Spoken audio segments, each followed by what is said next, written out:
LakeCumberlandSports.com. Don't miss a touchdown, three-pointer, home run, or goal. Local sports with a local flavor. What? Streamed globally. And now, it's game time. And good evening, everyone, and welcome to South Laurel High School. As many of you non-believers thought we wouldn't play football tonight, we're going to start football here momentarily in about 30 minutes, and glad you could join us. Come on out. I have a feeling the weather's going to cut you a break. Might see a good football game tonight. I'm Mike Kerr. He's Chris Staten. Pulaski County makes the trip over from Somerset, bringing with him a 2-2 record. And the South Laurel Cardinals come in at 3-1. First district game for each of these teams, Chris. And I guess if we could throw a rock real hard, we could almost get to the other district game in town tonight, as North Laurel is hosting Southwestern. Seems strange to say, but if you look at the early season, tonight's going to be pretty important in the grand scheme of district play. It really is. And, I mean, Southwestern has started off a little rough this year. They got their first victory last week up in Mercer County. Pulaski County has been in every game that they have played this year and come out on the short end of the stick twice, 2-2 record. South Laurel has played good football, 3-1 this year. So if you ever had a wide open type of district, this is one that has the potential to do some things. Coach Hines has come over from Pulaski County. He's got the Cardinals slinging the ball all over the yard. Coach Burns has come to Pulaski County, and they're running the ball as well as about any team in the state. The rain's going to hold off. Curious to see how the wind is going to affect the South Laurel passing game. That I think will determine the outcome of this game. The other thing about the wind that'll come to my mind, special teams, your kicking game, even your snaps on punts and stuff, things get really, really interesting sometime when the wind blows. And I'm going to assure you, in tonight's game, we may not get rain. We're going to get some wind. I mean, if you just use your head. We've had a lot of fun so far this season. Like you said, Pulaski lost to a very good Beechwood football team, and Beechwood scored inside the final minute. Last week, Pulaski County took a really good Woodford County team deep into the football game and then managed to fumble a football as they were driving to what would have cut it to one score, and then after that dropped an open touchdown pass. They ended up losing by 11 to a pretty good football team. And, I'm still early enough in the year, I can't give you a full judge on any football team, including one I've seen play 4 games, except I will say this about Pulaski County. They got a big offensive line. They've got an active offensive line. And they've got a running back who's the real deal. And to me, that's a pretty good start. And you build around that with a pretty good defense. So there's a Pulaski County 1 minute in capsule of what I see out of this football team so far. Yeah, I bragged on that offensive line the entire game last week against Woodford County, and they were opening up holes. They were driving people off the ball and made it a little bit easier for Case and Brock, who ended up toting the rock 26 times for 164 yards, 2 rushing touchdowns, gave Zach plenty of time back in the pocket to be able to find some receivers. And Harris Denmeyer ended up having 3 catches for 89 yards and a miraculous touchdown over the top. Unreal. But, they only had 6 receptions. All in the second half. Right. Because, we talked about it. If you weren't with us last week, if we'd have told you that Pulaski had 0 completions for 0 yards in the first half, and if they were still in the ball game, would you have believed us? I will tell you, against most any team except maybe Oklahoma of the early 70s, if you got 0 yards passing at halftime, you're in trouble. Yeah, but as they a team, weren't. Yeah, but as a team, Pulaski has done some really good things this year. They're averaging about 35 points a game, giving up 22, averaging 198 rushing yards a game, while only allowing 81.5 yards. And they are able to go either or more so this year than maybe you've seen in the past. And Coach Burns, talking to him, you've talked to him a little more than I have, he wants to have the reputation of hey, we're a running team. We're going to run it when we have to. I think he's going to establish the fact they're a running football team that's going to play defense against you. And when you try to take away that run game that he's committed to, they'll always have a passing attack. And he runs the football out of what a lot of people would consider passing sets. Right. You don't see a lot of, two tight end, two back type offense, but it is a running offense disguised as a passing offense.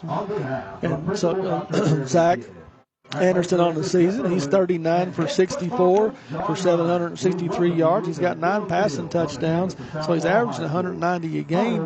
And what we have seen in the 3 games we've watched from them, if you give Zach time in the pocket, which this line has been able to do the last couple of games, he can be pretty effective. My comment about him coming into the season, having watched him his sophomore season, what have I seen different in him this year? He makes much better decisions under pressure with the football.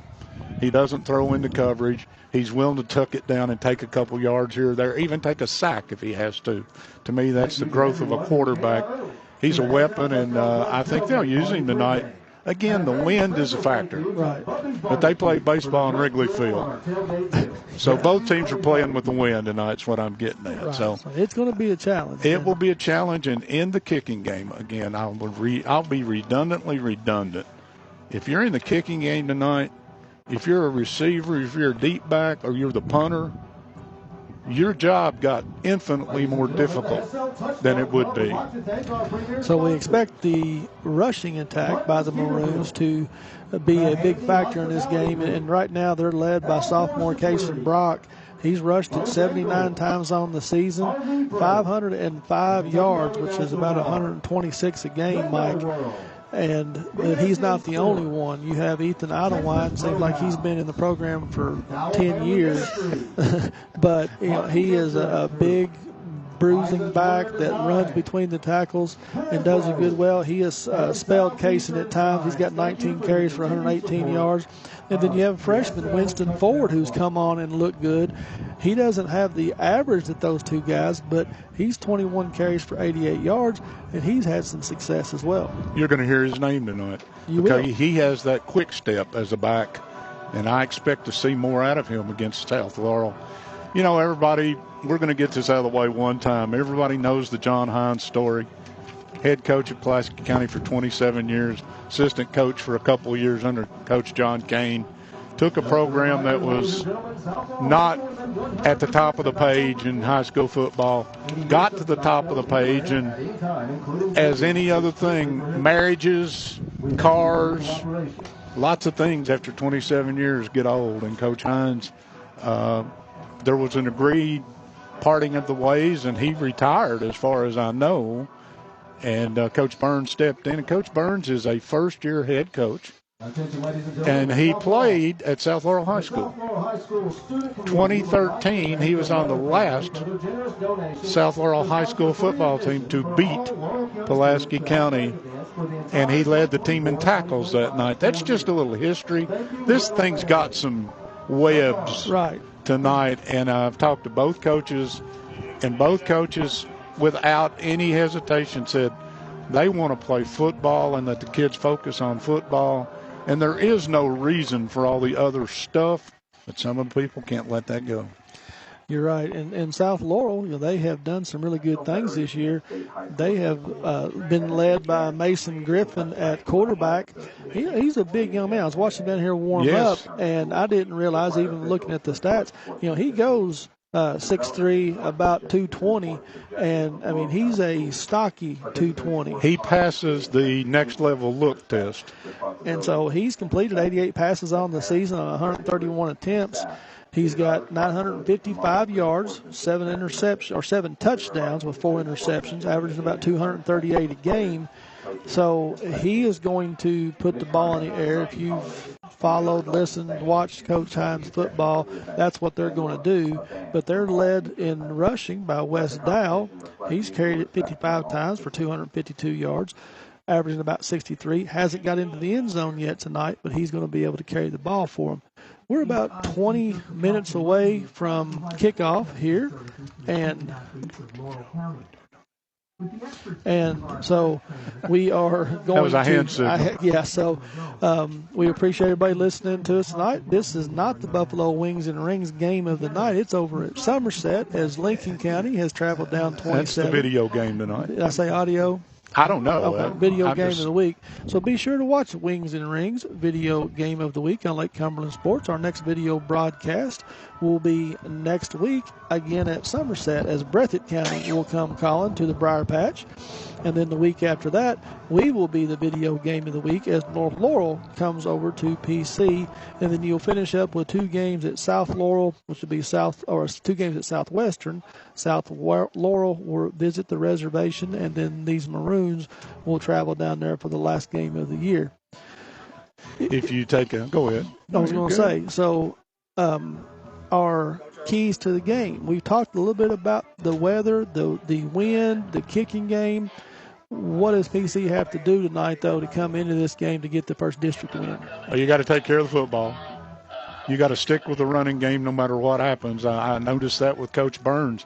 And early in the game against George Rogers Clark, Pulaski struggled to run the football a little bit. But down 14-0. To coach's credit, he stayed with what he knew was going to get him there. They've got to do that. They can't turn the football over. You can't be in a giving mood tonight because South Laurel's a better football team, and they won't be in a taking mood if you're willing to give. That and the kicking game always, to me, bothers me a little bit.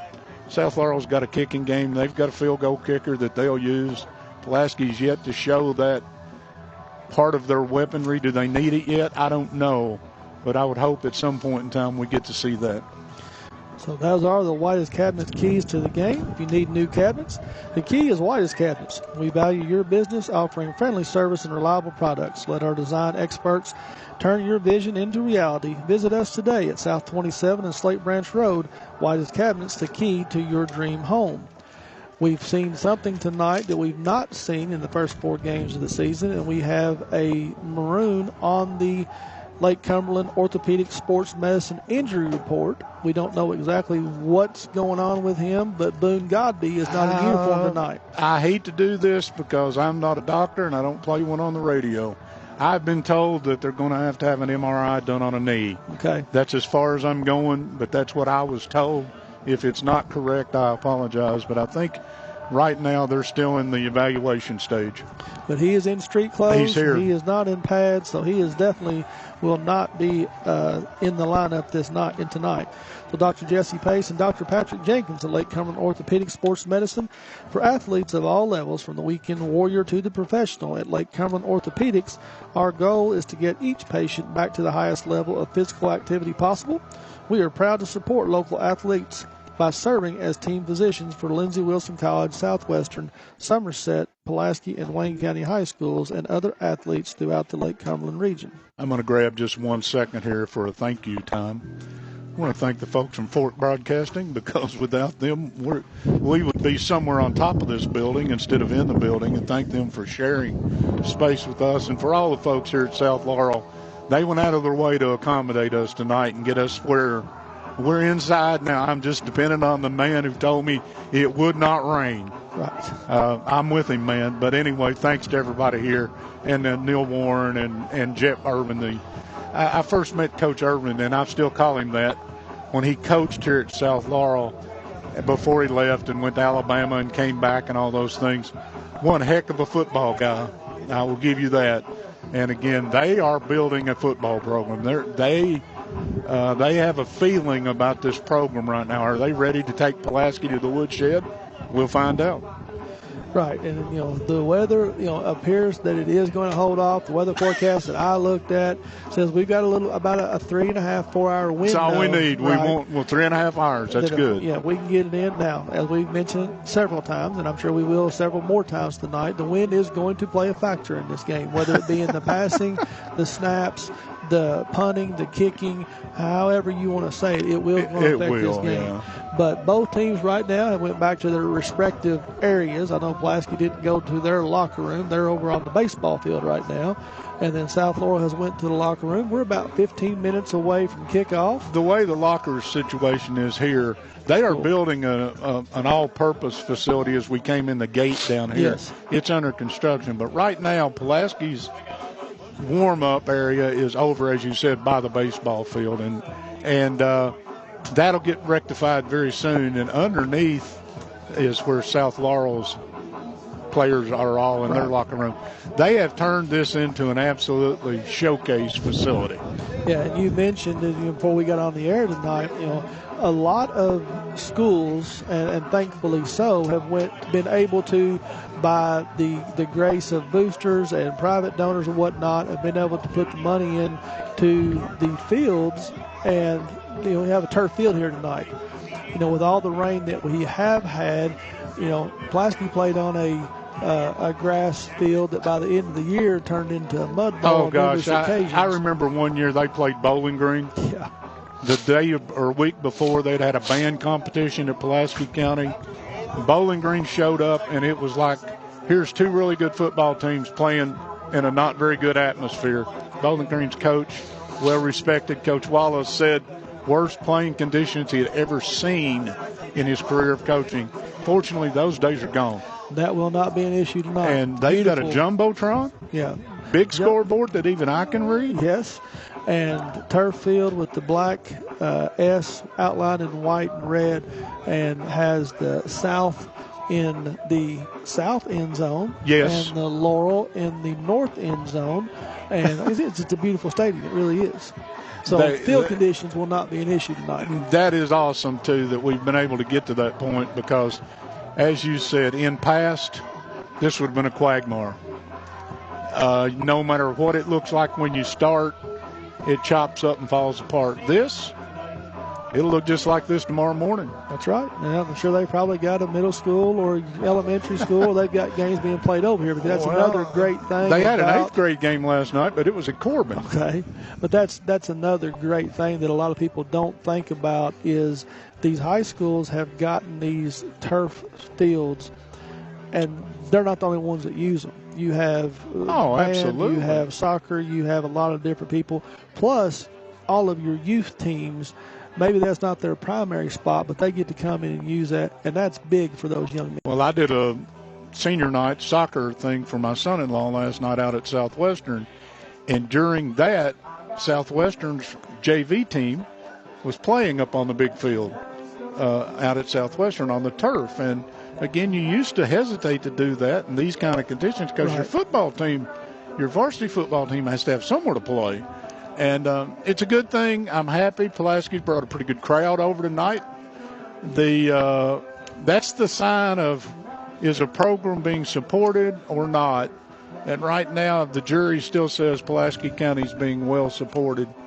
South Laurel, if you didn't look down below us, partner, they got a pretty good crowd here tonight. They really do. And so they're doing some good things over here, and we expect that to happen. Your starting lineups for the night, or at least what we expect to have happen, the Maroons on offense will open up as we have seen them for the majority of the season. Mason Hall will do the snapping and control the offensive line. Connor Blevins and Brady Hull will be at the left guard and left tackle. Bryson Brown and Camden Denham will line up on the right side of the line, respectively at the guard and tackle spot. Cohen Finley will be at one receiver.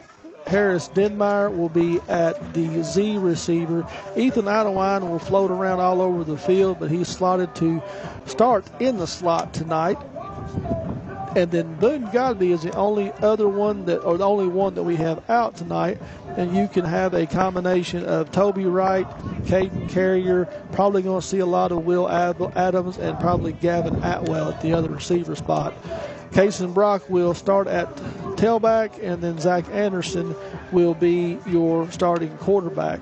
On the defensive side of the ball, Bryston Brown and Brody Johnson and Broderick Finley will line up at the defensive line spot.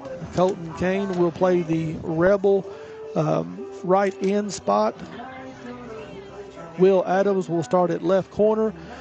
Boone Godby out tonight, so we expect Toby Wright or Gavin Atwell to get to start at right corner. Braden Ping at the weak side linebacker, Gunnar Lovelace at the middle linebacker, Ethan Idlewind at the strong side linebacker, and then Cohen Finley and Kason Brock at your safety spots.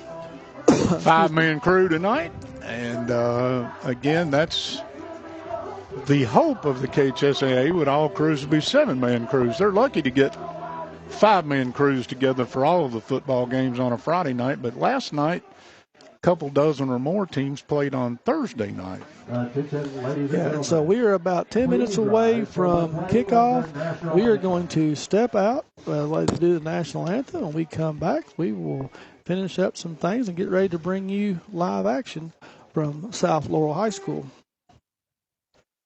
As parents, I feel like it's important that we teach our kids about financials, about budgeting, and about savings. We offer an e-student checking account and a GPA savings account. I immediately opened up both for my daughter. She has a debit card, which I am able to turn on and off with our mobile app because I'm also on the account. She has become more mindful of her spending, which is something that we want to teach her, is to be a mindful spender and to save as much as she can.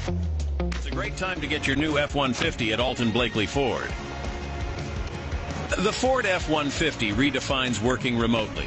There's a desk inside the cab, a tailgate work surface out back, and available Pro Power onboard to plug in what you need. Tough this smart can only be called F-150. And right now, get a no-charge leather package upgrade on every purchase of an F-150 XLT at Alton Blakely Ford. In the real world, we spend too much time waiting around and wondering if we'll ever get to be what we really want to be. Now it's time to move forward, and with a little help from Somerset Community College, you can finish that degree or start a whole new life as an IT VIP, a healthcare hero, and more in less time and for less money than you think. The time is now. The place is here. Never underestimate you. Here at Citizens National Bank, we still take pride in treating each and every customer like we would want to be treated. Our employees are here to help you navigate the confusing lending process and determine which type of home loan best suits you. Schedule an appointment today. We have highly qualified loan officers ready to serve you.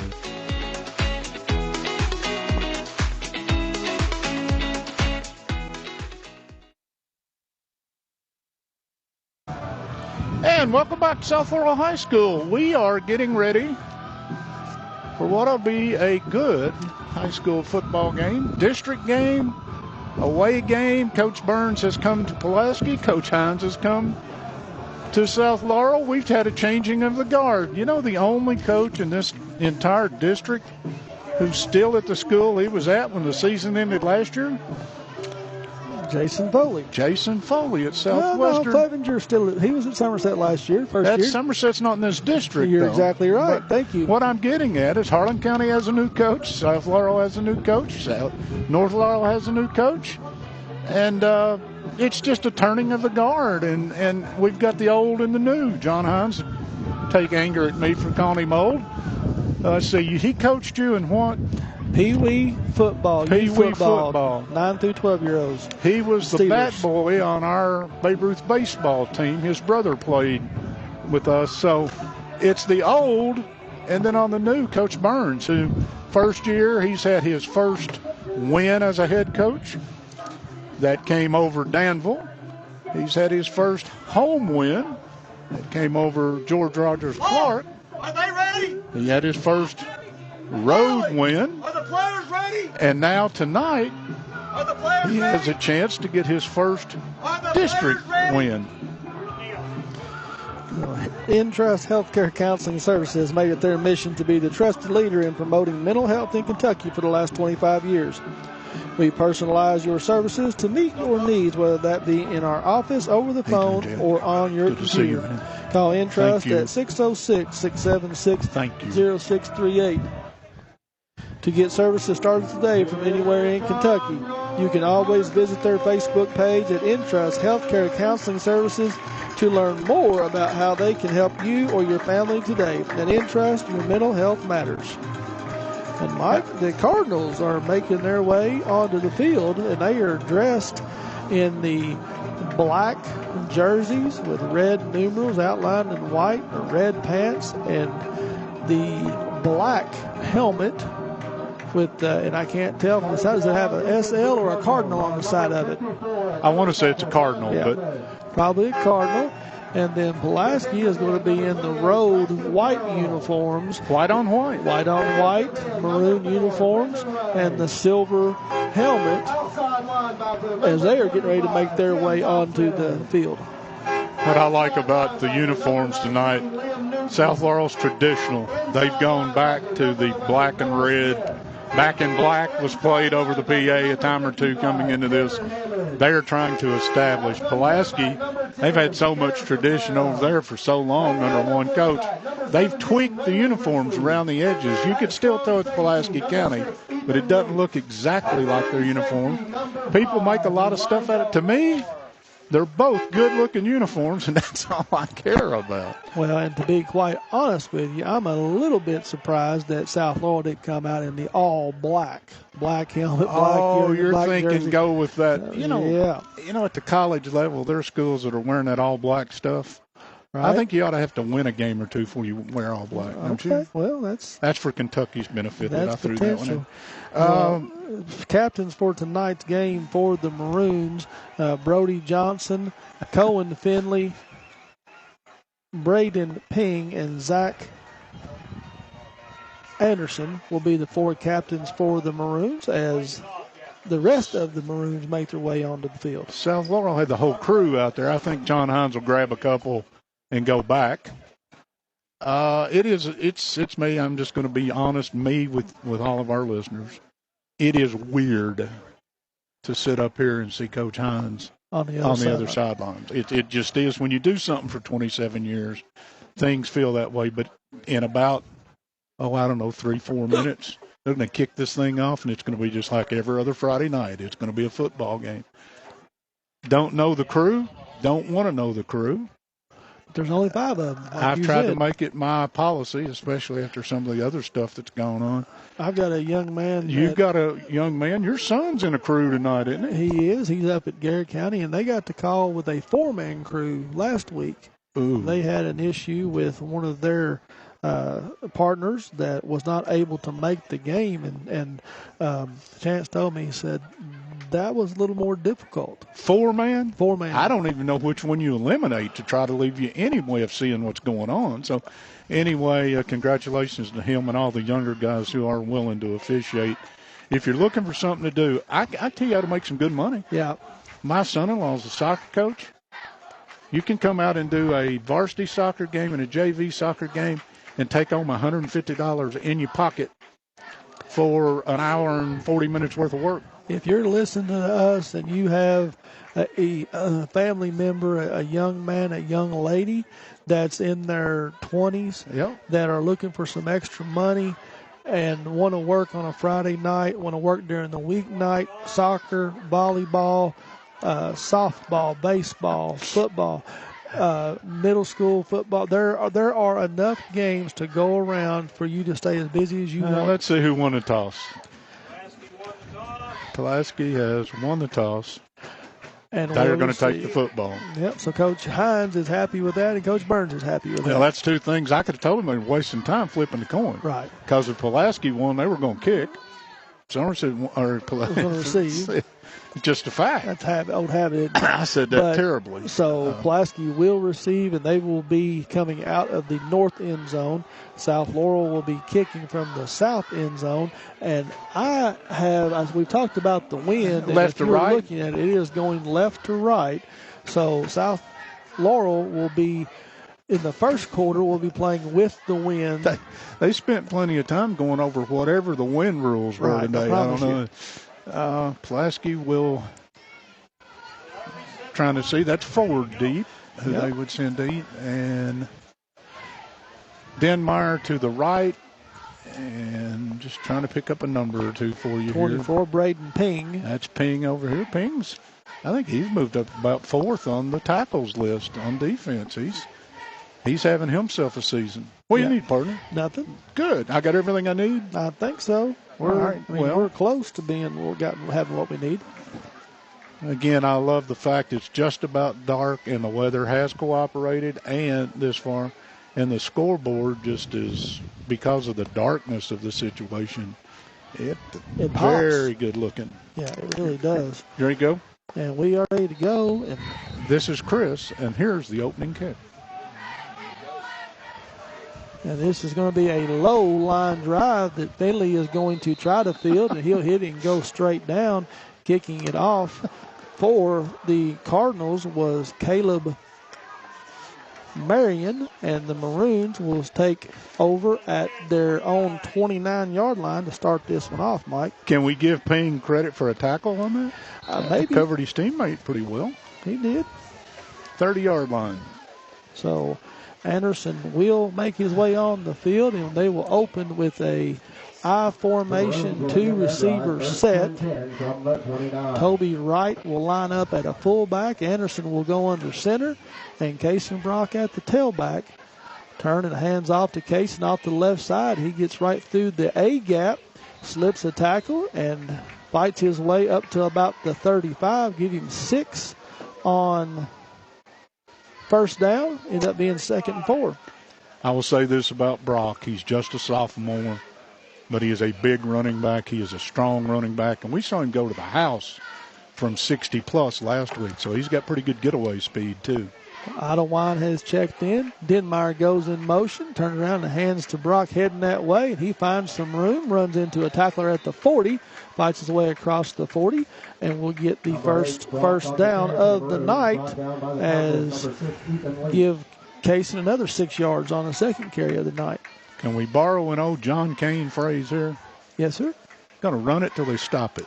That's right. I don't think you're going to see anything fancy here. And after the Intrust Healthcare kickoff, the Maroons have ran the ball 2 times and picked up 12 yards and a first down. Thank you. I forgot that. I did too. As Will Adams comes checking into the game, as well as Gunnar Lovelace. He'll line up in the field. Pistol formation. Anderson. Nothing changed. Hand off to Brock off the left side. Makes a man miss. Cuts back to the middle of the field. He's crossed the 50 down to the 40. Stiff arms another tackler. He's got one man to beat, Mike. The 20-10 touchdown from 59 yards. No flags. No flags. And just like that, at the 10:54 mark of the first quarter, Kaysen Brock has been the only Maroon to touch the ball. And it ends up being a pretty good drive for him. 3 carries for about 65 or so. Yeah, he had 59-yard touchdown, 12 yards. So, pretty good. Took it left, broke a tackle on the left side, cut it back against the grain, and had enough speed when he got to the edge to get to the house. He had a really good stiff arm at about South Laurel's 40-yard line to get by the one tackler that could get him. And Mounts' PAT is up and good. And so, again, at 10:54 of the first quarter, Maroons are up 7-0. At Toyota of Somerset, we're known for great service before and after the sale and so much more. Since 1988, Toyota of Somerset has been supporting our local communities. And we sell and service what a number of different rating services call the most fuel-efficient, dependable, and safe vehicles on the road. Toyota. Toyota of Somerset, South Highway 27 Somerset, and online at toyotaofsomerset.com. At Toyota of Somerset, we're all about you. Here to come in 175, here to come in 175, two. I $200 down, got it here to come in a quarter. Like successful sports programs, putting together a successful auction takes a lot of planning, organization, attention to detail, and teamwork. And you need dedicated and committed people pulling together. At Ford Brothers Auctioneers, we've been successfully selling the country since 1965. Ford Brothers Auctioneers. Give us a call or visit us online at FordBrothersInc.com. FordBrothersInc.com. The wind as we come back, and Mounts will see what he can do against this wind. Yeah, he will just top it in the end-over-end roller that is fielded there at the 35-yard line. And fielded over there. Now, the red numbers on the black uniform are not great to pick up, so I will do my best. And it looks like that it was fielded there on the hop by Zach Thomas, who you will see at wide receiver some tonight. But quarterback for the Cardinals is Mason Griffin. Like I mentioned, he's 6'3", 220 pounds, and they like to sling the ball. Yeah, we'll see if they're going to come out and throw it against this wind. Pulaski shows some pressure and get a reverse right off the bat as the ball carrier trying to come around here to the right side will make it to about the 40-yard line, gets ran out of bounds, and that is Zach Thomas on the carry. They'll give him 4 yards on first down, making it 2nd and 6. So right off the bat, you see some trickery from Coach Hines. Showing a little trickeration off the get-go. Now the Cardinals will go to a wide trips formation left, bunch right outside the numbers. One receiver here to the near side. Griffin, shotgun snap, drops straight back to pass. Plenty of time. Finds he had a couple of guys open, and Ethan Idlewind was right in the line of path and almost picked that one off, Mike. That's announcer's that usually means somebody stepped in the line of the throw. Yeah, there was a receiver coming right across the middle of the field that I thought he was throwing it to. Huge early third down. You hate to give it back to somebody that quickly. Right. So 3rd and 6 here from the South Laurel 40-yard line. Maroons show pressure, and Adams fumbles the snap. Now he's chased out of the pocket, runs to the near sideline, and he is going to be brought down and sacked on the play as Broderick Finley ran him down from the backside. A loss of 8.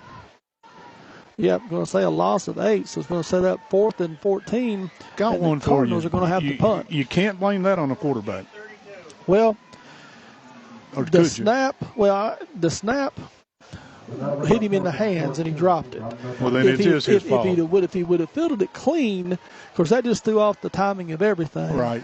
But the Maroons brought double outside linebacker pressure and had Griffin on the run.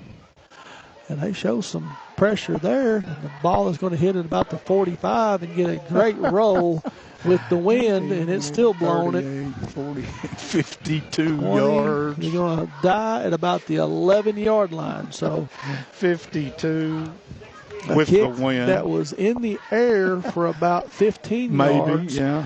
Get some great hops that will start all the way down at the 11-yard line as the Maroons will take over there with 9:08 on the Randall D. Turpin CPA scoreboard after the Citizens National Bank touchdown the last time.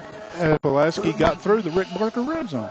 The Maroons just lead this between you and I, the wind's blowing at ground level too. Yes, oh yeah, the wind helped that punt. And so Idlewind is checked in at running back, and he's got 2 blockers in front of him, and Idlewind gets through there untouched, doesn't get hit until he gets in the secondary. He's going to get across the 25 to about the 27-yard line, so give him 12 on first down. Idlewind is a big back. Brock is a big back. And you add Gunnar Lovelace in the backfield, and Idlewind gets the handoff, the exact same play off the left side. He spins around, hit the B button, Mike, and got away from the tackler. Gets across the 40 up to about the 43. Give him 13 on first down. That's the 5th first down of the game for Pulaski County. And right now, there's nothing real fancy about what's going on. The big offensive line is driving straight ahead, and they're running through some arm tackles. And Colton Kane and Gunnar Lovelace in front are just paving a way for these running backs. And Idlewild this time, they'll flip the formation and run it off the right side. And now this time, Idlewild will get met at about the 45. So just a gain of 3 on first down. Well, one thing about it, if Pulaski keeps the football, this is going to be a fast-paced football game. And so with that, Lovelace and Colton check out, and your receiver course check in. Idlewild stays in at the slot. He goes in motion, does the dipsy-do circle around Anderson, takes the toss here to the left side, breaks a tackle at about the 46, and run down and tackled at the 50-yard line. Gain of 5 or 6. Give him 6. It ends up being 3rd and 1. 3rd and short, and I'm not predicting what Pulaski will do if they don't pick it up, but I have feeling this 4-down territory. Well, Idlewild checks out. Lovelace checks in. They got 2 tight ends set, 2 wide receiver with Finley and Denmeyer and Brock at the tailback. And Brock will get the handoff going off the right tackle. He gets outside. Stiff arms wood tackler. Breaks away from another tackler. Finally gets dragged down there by a host of black jerseys. Give him 7 on the play. Yep, so, but he is into Cardinal territory down to the 43-yard line. I love a running back that does what he did. There really wasn't a hole there. So he didn't just blow up into the middle. He danced and he danced and he danced. Finally found a seam, turned it into a 7-yard gain. And Will Adams check in. So this is going to be the first time that I can recall that you've got Adams and Brock both in the backfield at the same time. Right. Anderson under center, turns and fakes it to Brock. He finds Anderson floating out into the right flat, and Zach just made a bad pass, stood at his feet. Just missed him. That's the only way to describe that one. So first incompletion of the night, first pass of the night by Zach is an incompletion. It brings up 2nd and 10. The clock is stopped at 6:36. Maroons leading 7-0. Pulaski had 8 running plays prior to that. Zach from the shotgun this time. Kaysen lines up off his right shoulder. He takes the handle on a sweep. He makes a couple of man miss at about the 30. Gives the old leg and stiff arm, and Brock will take it in from the 43. So a 43-yard touchdown by Kaysen Brock. And just like that, at the 6:23 mark of the first quarter, the Maroons find themselves on top. 13-0 pending the extra point. 5 carries, 115 yards, and 2 touchdowns for Brock at this point. Pretty good night in the first 6 minutes. Mounts PAT, a low line drive that just gets over the crossbar and will be good. So at the 6:23 mark, Randall D. Turpin CPA scoreboard, Maroons lead this one 14-0. Known for great service before and after the sale, and so much more. Since 1988, Toyota of Somerset has been supporting our local communities. And we sell and service what a number of different reading services call the most fuel-efficient, dependable, and safe vehicles on the road. Toyota. Toyota of Somerset, South Highway 27 Somerset, and online at toyotaofsomerset.com. At Toyota of Somerset, we're all about you. Here to come in 17500, here to come in 175.2. I ain't 200 down, count it, here to come in a quarter.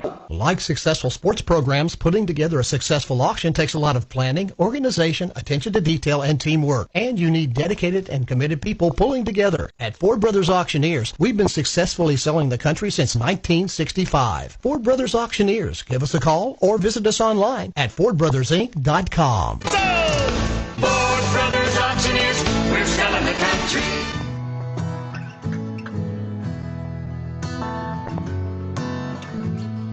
Let us show you the strength that comes by making every moment count. We're here to help. Hospice of Lake Cumberland.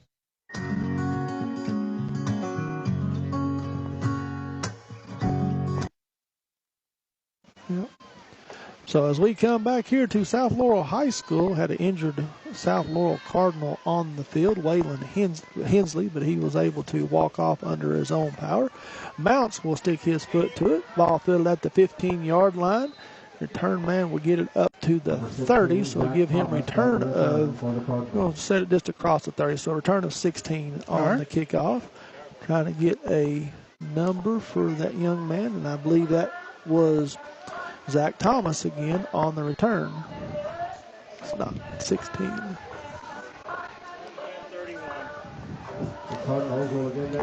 I believe that's Garrison Brown that I keep trying to say that's Zach Thomas. It's a 10 instead of a 16. I said these numbers are a little tough. Griffin will bring the Cardinal offense out. Shotgun formation. He's got Wes Dow off his right shoulder. Drops back to pass. We'll find Dow in the right flat. Makes a man miss at the 30.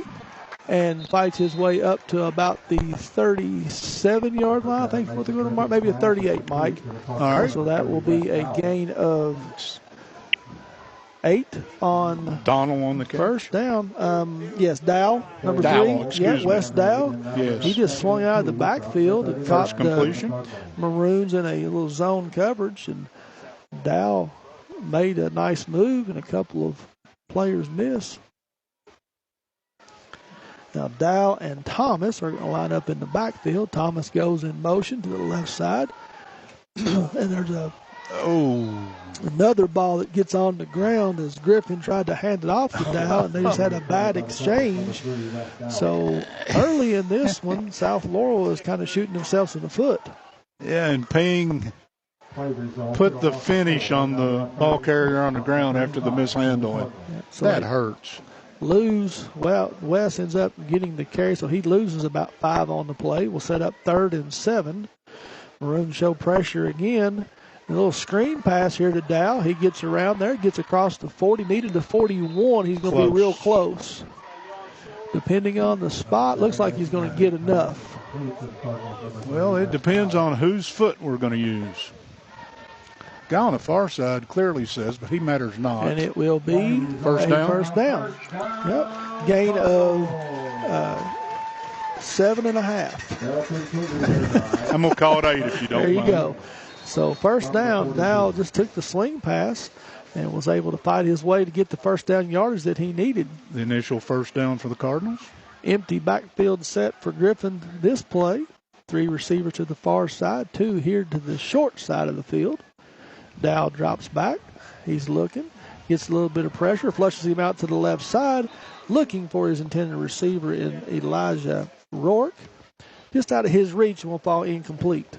3-man front. Only rushing 3. The first time I saw that, Chuck Smith at Boyle County pulled that out of the hat against John Hines many years ago.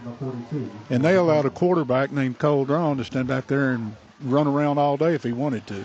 Bryson Brown was the Maroon that was giving some pressure from his right defensive tackle spot. And again, only a 3-man line.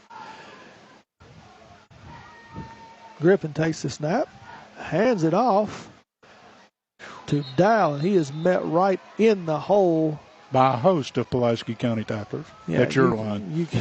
Colton Kane and Gunnar Lovelace were there to meet him, and that will be no gain on the play. So we'll bring up 3rd and 10 for the Cardinals. 5:07 here in the first quarter. Maroons lead at 14-0. You try to run against that 3-man front, but your 5 didn't do much with the 3. And the linebackers stepped up and came downhill. And now they're blitzing, double linebacker blitz, and Griffin looking for just a quick out pass out here intended for Zach Thomas. Ball's incomplete. We'll bring up 4th and 10, and Coach Hines will send on the punting unit. Knowing pretty well he hates to punt. I get this that. situation, it is the only option. You got the wind.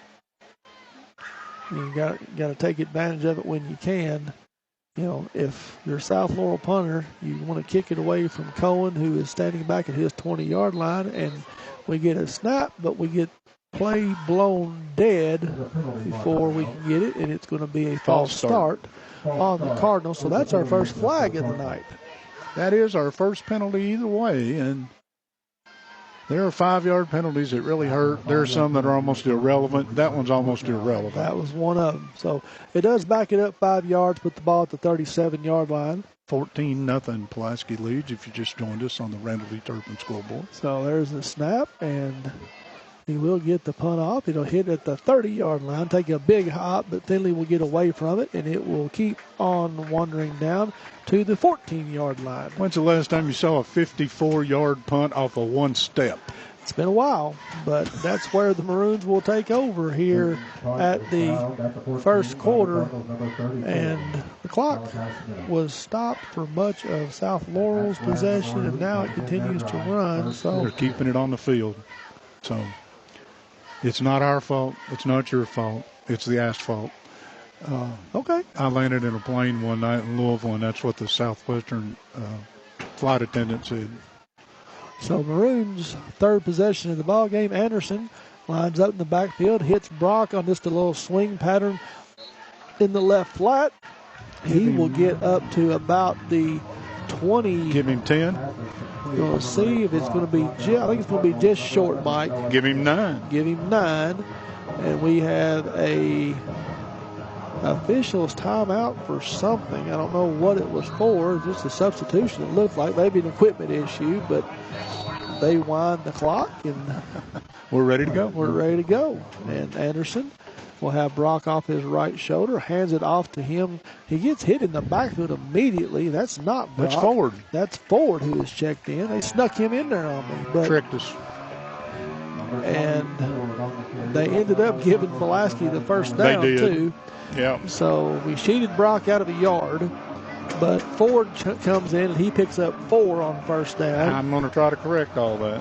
And we'll make it 2nd and 6. Well, your announcer didn't do a very good job. He was this time Anderson rolls out to the right side. Flag comes flying in late here from the near side, but he found Will Adams, but I don't believe that was going to count, Mike. I'm going to give Adams 8, but I believe you're going to lose it. Well, they're going to have a brief discussion. A conference. As long as one certain official, who I will not use his name, is not involved, these are usually pretty brief. Yes. And they are trying to determine. Looks like it's going against Pulaski. It's going to go against Pulaski. It's either going to be a holding and it is a holding. Good call. That's 10 from a previous spot, right? So that is. And so that will put the Maroons behind the chains, and we'll take it all the way back inside the 20 down to about the 18-yard line. So they're going to need, it's going to be 2nd and. Now, if you're South's defense, this is your chance. You've got them behind the chains a little bit. You try to get a stop here and get the football back. 2nd and 15. Anderson takes the snap, drops straight back. He's got plenty of time, looks in the right flat. He finds Finley over on the sideline. He hauls it in, and we'll take it up to about the 30-yard line, so give him a gain of 20 or 13 on 2nd down. And we'll bring up 3rd and about 6. A name you haven't called yet tonight, Denmeyer. There's Denmeyer. He has been out here by his lonesome. Zach's not thrown the ball a ton, but the Cardinals have a man on and a safety over top. But Anderson drops back. Now he rolls to the left side. He's going to find Ford here on the near sideline. He'll get across the 40. Well, that's Adams. Adams on the reception. Takes it all the way up to the 44-yard line. That's going to be a gain of about 16. Yeah, Ford, nice job of dragging it in. So Anderson doing a good job of throwing the ball on the run. Did. And hit Adams in the stride. He just had to turn up, go up the sideline, and picks up another first down as Lovelace is checked back into the game. Denmeyer from the slot goes in motion, and they're just going to flip it over here to him in the near flat. So you call his name, Mike, and he gets the reception. He's only going to pick up about 2, as the Cardinals did a good job that time of getting to him quickly. So 2nd and 8. Clock under 2 minutes here in the opening quarter. Maroons lead at 14-0 on Randall D. Turpin CPA scoreboard. We've had 2 Citizens National Bank touchdowns, and Kaysen has ran through the Rick Barker red zone both times. And he will take the handoff here, off tackle to the right side, breaks the tackle, cuts back in the middle, and drags about 3 or 4 black jerseys right to the yardage needed, and it will be another first down. Brock just doesn't quit. You got to tackle Brock. I'll just leave it at that. You don't arm tackle him. You're not playing flag football or touch football. No, he's playing big boy football. So double tight end set again here for the Maroons. Finley and Denmeyer at wide receiver. Brock in the backfield, and he's just going to follow his big left side of the line up to about the 42-yard line. He's going to pick up 4 on first down, make it 2nd and 6. Brock again. Brock's going to come out, I think. Gunner, yeah. So you've got a couple of new players. Winston Ford will check in the backfield. Adams, well, again, Godby's out. That makes sense, Mike. Okay. Toby Wright has checked in, and Will Adams has checked in. Anderson's just going to turn and throw it quickly to Ford in the right flat, and he makes a man miss at about the 40, down inside the 20, and will finally get ran out of bounds at the 14-yard line.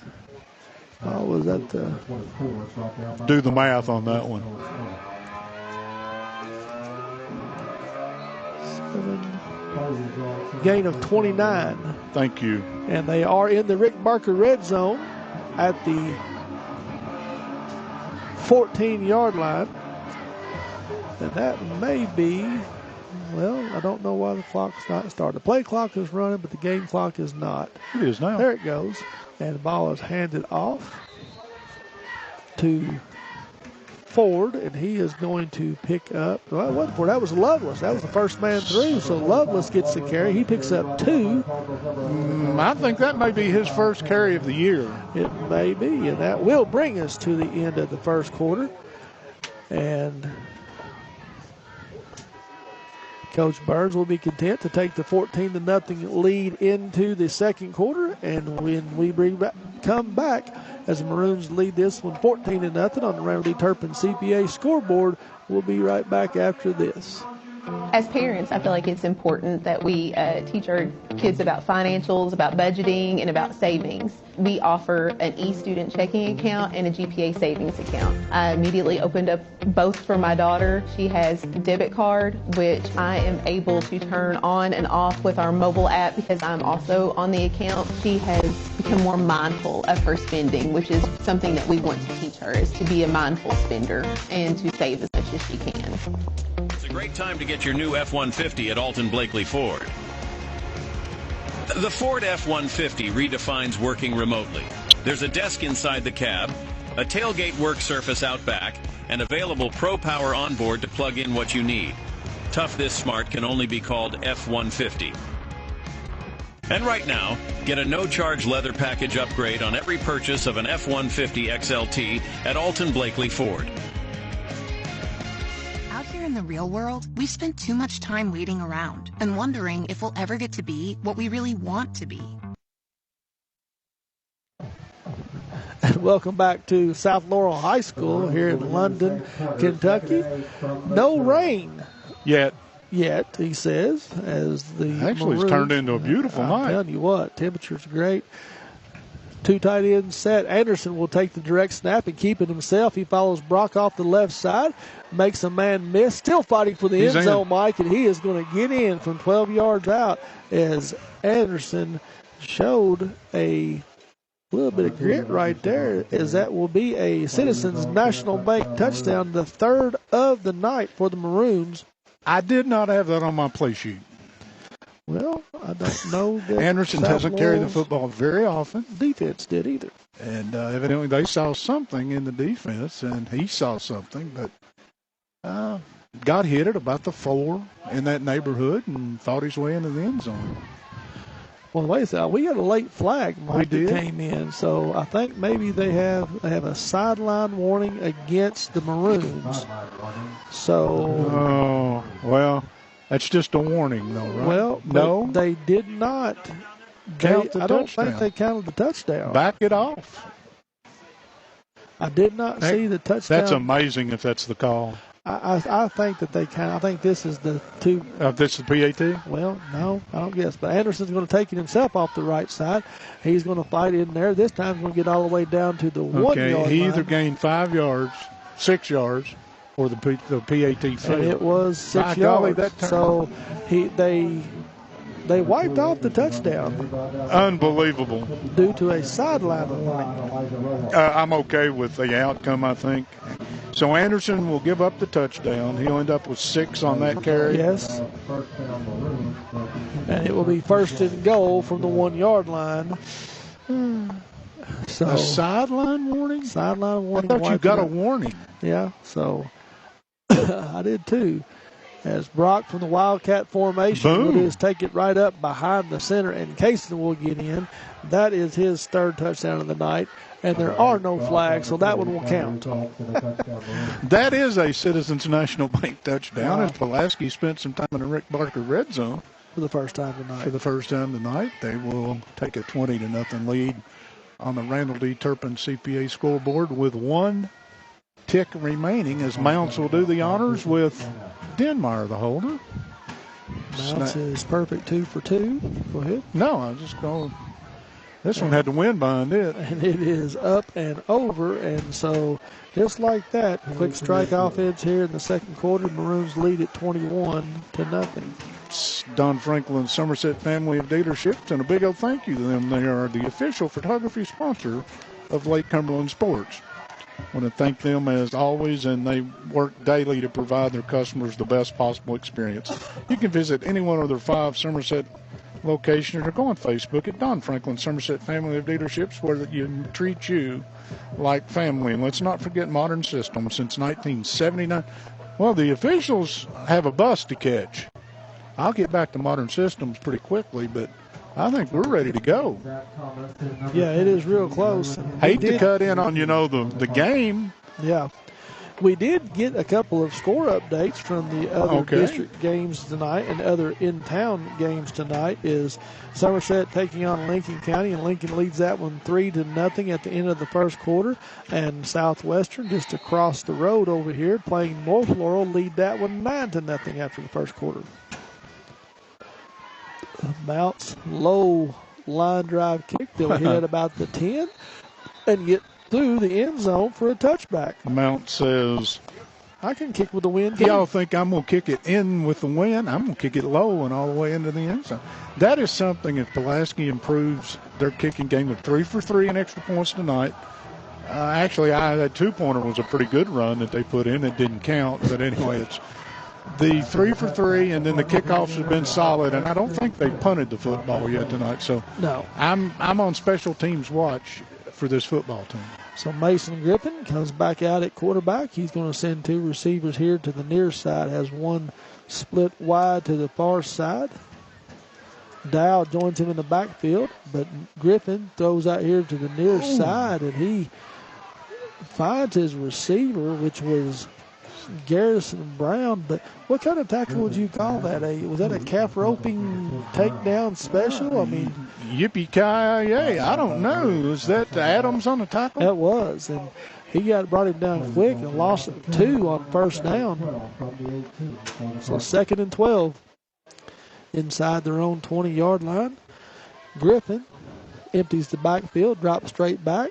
Now he's running out of the pocket to his right, and is going to be brought down over there on the play, which will result in a sack by Brian Ford coming up from his outside linebacker spot.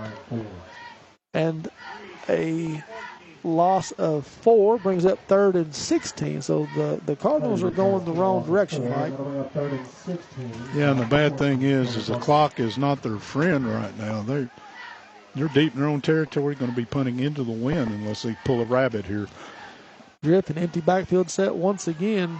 Maroons only bring some late pressure as Griffin rose to his left. Pass was intended for his number one receiver, Zach Thomas, but he was not able to bring it in. So I think Griffin feels a little bit like UK's quarterback, Vandegrift. You don't have time South to find a Carolina wide game. receiver. It's right now just under a lot of pressure. Ball hits his hands, and he's got white jerseys in his face. And you're trying to roll him, and it's not really getting you anything. So the Cardinals will be forced to punt here.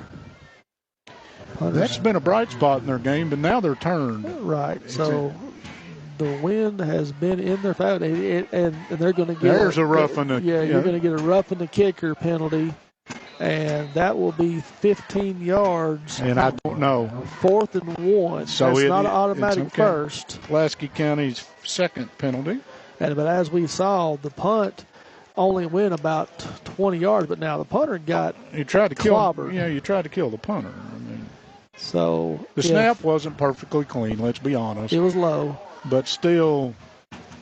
But if it's 4th and 1, Coach Hines might get. Well, he's signaling first down. It was 4th and 16. It's a 15-yard penalty. Evidently, a personal foul is an automatic. Okay. I'm going with that. All right. You know me, I've got other rules in my head. Well, regardless. First down. It's either a 16-yard penalty or the personal foul is an automatic first down. No, so. it's first down. We're going second first down in the game for South Laurel. So the Cardinals offense will stay on the field. And so far, the punter, 250-plus yard punts and getting killed on that one has been an integral part of this South Laurel team. He's been a weapon. Now you got to take advantage of a gift. Merry Christmas. So Griffin and Dow in the backfield. Griffin takes the snap, hands it off to Dow. He's looking for some room around the left side, and the Maroons' helmets come off. Defensive line is just not going to allow it to happen. No, you have a luxury if you're a defensive coach and you're in a 3-man front, and your 3-man front can't get pushed around. That's a huge advantage. That's a luxury. So Dow gets no yards on the carry. We'll bring up 2nd and 10. And Griffin will empty the backfield again. He's a lonely man back there. 3 receivers here to the near side. Griffin takes the snap. Buys time. Buys some time. Good He's going to job. tuck it and run himself. He's going to get up across the 35 to the 40, across the 40 to the 41. So give him 12 on the 2nd down carry. And the Cardinals will get another first down. Again, that's good quarterback play.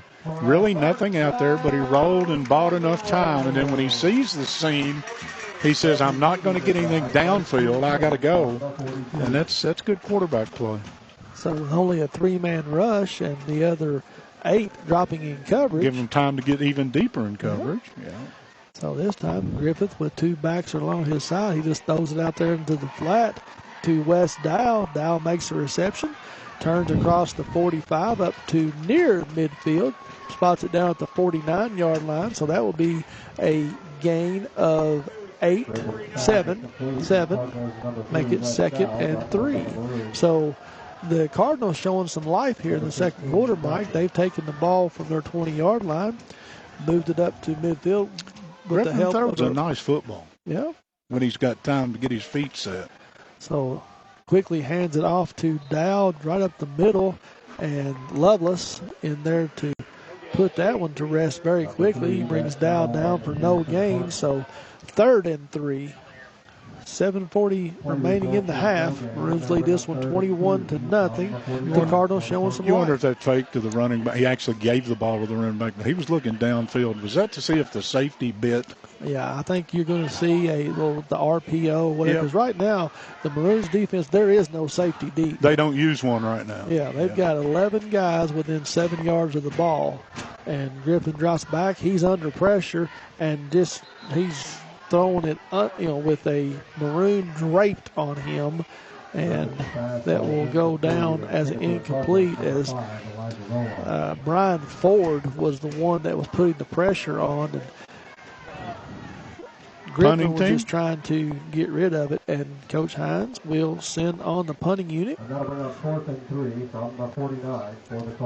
So if I am Coach Burns, I've got the look for the fake on. Radar up, Well, they've got 10 up. Base defense is in there. Another low snap, and here is the fake. And unfortunately, it's a low snap. Threw everything off. That threw everything off. His up blocker got pushed back into his way. He had to try to hurdle him. When he did, he met the 3 white jerseys that brought him down, and that was... Who was the ball carrier? I'm trying to get you a number. It's okay. Number 19, Liam Newton. Mr. Newton. The punter, and he gets dropped for a loss of 8 on 4th and 1. And I called the fake punt before it happened. You're pretty good at this. First game you ever did? Second. Okay. Anderson, shotgun formation, drops back. He's got Denmeyer streaking down the left sideline and just overthrows him a hair. Falls incomplete, and we'll bring up second down. So Harris, that's one of the first times tonight we've seen him in single coverage, and you don't think about it, but that ball was overthrown by about a yard or 2. The wind is still blowing that direction. If the wind's not blowing, that's a touchdown. He's more than a 2-mile-an-hour wind. If we're men, you playing golf, you see little flags on top of the goalpost. There's a pretty good little breeze. So Anderson this time will hand it off to Brock. He just follows his blocker off the right tackle, goes through a tackler at the 20, the 10, and will skirt just inside. 43. Did he not get in? Yeah, I didn't see a signal, but yes, he will get in. So 43-yard touchdown. So Kason Brock is having himself a big night here at South Laurel High School. 4 touchdowns on the night. You think he's $173, 9 carries, 4 touchdowns. So 6:58 remaining here before halftime. 27-0. Pulaski with the lead. Point to follow. How far again? What? How far was the touchdown run? I said it, didn't write it down. 43. Now it says extra point is up and good. And so with 6:58 remaining here before halftime on Citizens National Bank touchdown on the Randall Turpin CPA scoreboard, Maroons lead at 28-0. The answer is 43. Thank you, sir. Since 1979, Modern Systems have been protecting communities all across Kentucky, and they're proud to be part of the communities they serve. Committing time and sponsorship to numerous charities like Project 5810, Relay for Life, March of Dimes, Heart Walk, local school programs, and many more. Modern Systems, your neighbor, your friends. They work 24/7 to protect the things that matter most to you. From home to business to schools and churches, let Modern Systems be your trusted name and security. Don't forget, at the end of this game, we'll have a Somerset Community College Offensive Player of the Game. That will be presented in the Alton Blakely postgame show. Once again, Pulaski, a trip through the Rick Barker red zone into the Citizens National Bank touchdown land. The Randall D. Turpin CPA scoreboard 28-0 Pulaski, if you just joined us. And what has been the Kason Brock show, 4 touchdowns on the night. You said $160, $170 rushing. He's a sophomore. Yeah. Just thought I'd throw that out there. Mounts has had to have a player come and hold the ball for him on the tee before it gets blown off. It gets goalie stopped at about the 10-yard line. Will be brought up to the 15 where he gets hammered down on the play by Lovelace. And that was Waylon Hensley on the return of 15. That is as apt a description as you could. I'm sitting here trying to describe what I saw there, and you call it a goalie. That's as good as it gets, folks. That's all I could come with. That's exactly what it looked like. That's the first thing that popped into my head. The butterfly move. Yeah. Is that what they call that? Yeah. All right, if you're South Laurel, you need a drive. You need to. Whoa. Wind picks up and blows everything. Somebody said the wind was going to blow tonight. Not raining, though. Griffin tosses it out here to the left side to Dow, and he stutter steps his way around the first tackler, but the Maroons there, Gunnar Lovelace and Kason Brock, come up and will stop him for a short gain of 1. This thing's got a little whirly-winded up here in the press box for just a minute. We had papers flying everywhere. Yes, we did. 2nd and 9. Empty backfield set. Griffin drops straight back. He's going to find Dow. Well, just a little too high off the hands of Dow in the right flat. Fall incomplete and bring up 2nd and 9. Just haven't been able to get any rhythm in this offense. This offense needs the short passes to be completed for 4 and 5 yards. And Pulaski, to their credit, I saw Woodford County do this to them last week. Bunch everybody up front, challenge you to throw it over the top. They're not going to let you have the little 4 and 5 yard plays. Yeah, and again, the Maroons, they've got 11 players within 7 yards of the ball, and there is blitzers everywhere, and the handoff to Dow, and Dow gets stopped right at the line of scrimmage by Lovelace. We called his name a lot tonight. And also there on the tackle for the Maroons was Colton Kane and Bryston Brown. So a loss of 1 will bring up 4th and 10 from the 26-yard line. And the Cardinals will attempt a punt. Again, clock winds under 5.5 minutes are going here in the second quarter. Another low snap, and the punter this one didn't get airborne. He missed the ball. Well, again, it was a double hopper back to him. Yep. And it looks like to me that it was in there on the recovery of the ball that dropped down was Brian Ford. And so Brian gets the fumble recovery. I guess you'd call that a fumble recovery. It wasn't a punt I don't know what else recovery. you could call it. Again, it was just a mishandle, and it being 4th down, it didn't really matter whether he recovered it or not. It was Pulaski's football. And so the Maroons will take over in the Rick Barker red zone. Ball at the 18-yard line of the Cardinals. The one area South Laurel had been pretty solid was the kicking game, and then it bit them there.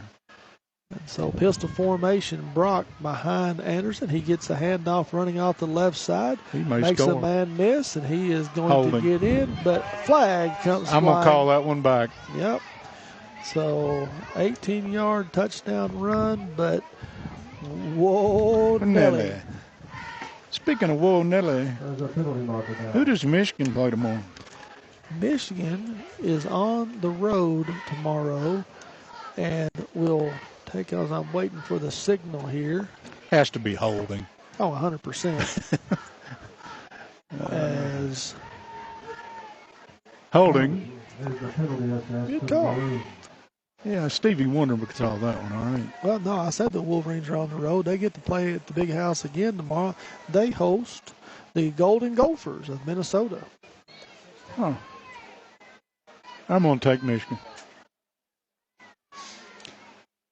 Big stop if you're South, if you're going to stay in this thing. Yeah. Anderson fakes it to Brock, drops back to pass, and he finds face mask.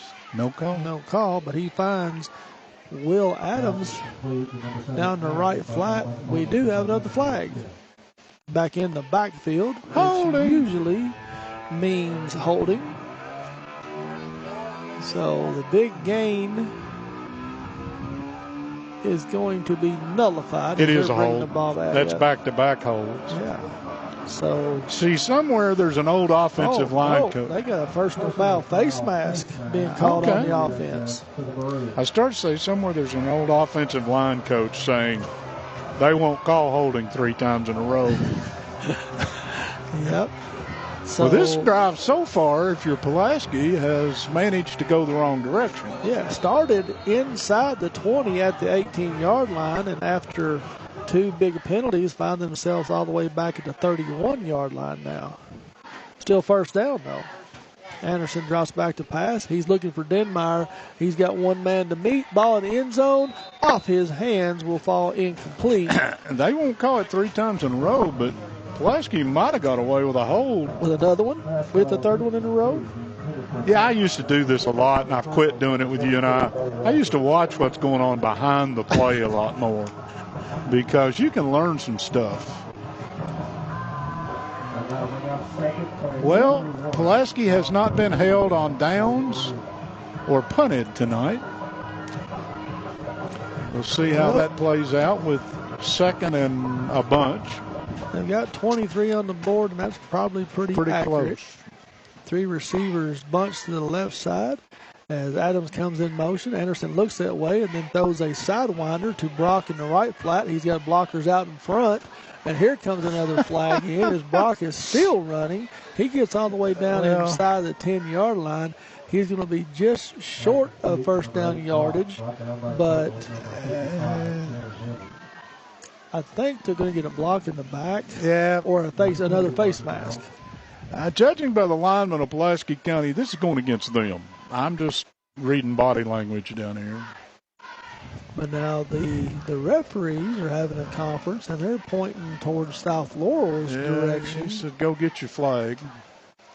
But after all this is going on, he said, we still haven't had a preliminary signal. It's against Pulaski. Yeah, the Pulaski offense has already walked back to the 30-plus. Well, I think it's during the play, and they're going to take some of the yardage, and they're going to figure it out. I'll tell you what they said. Personal foul, face mask. Back-to-back holdings, back-to-back. And face mask against your offense twice. And that was from the lead blocker from where the referee threw the flag. And so the play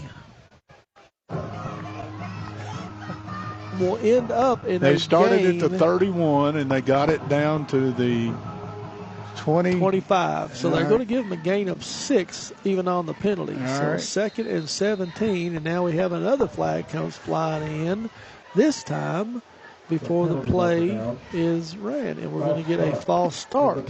So that's 5 in a row. 5 in a row. I'm going to say this.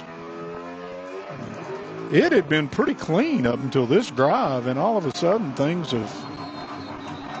I don't know that I've ever seen 5 penalties in a row. Well, hold on. You could wait. And Coach Burns You could get 6. We're going to get a timeout. Yeah, Coach Burns says he's seen enough. And you tell Coach Burns I agree wholeheartedly. Don't forget Rick Barker, Godby Realty and Auction. We listen to you in Pulaski County, and we're excited to announce the Rex Restaurant coming to Nancy.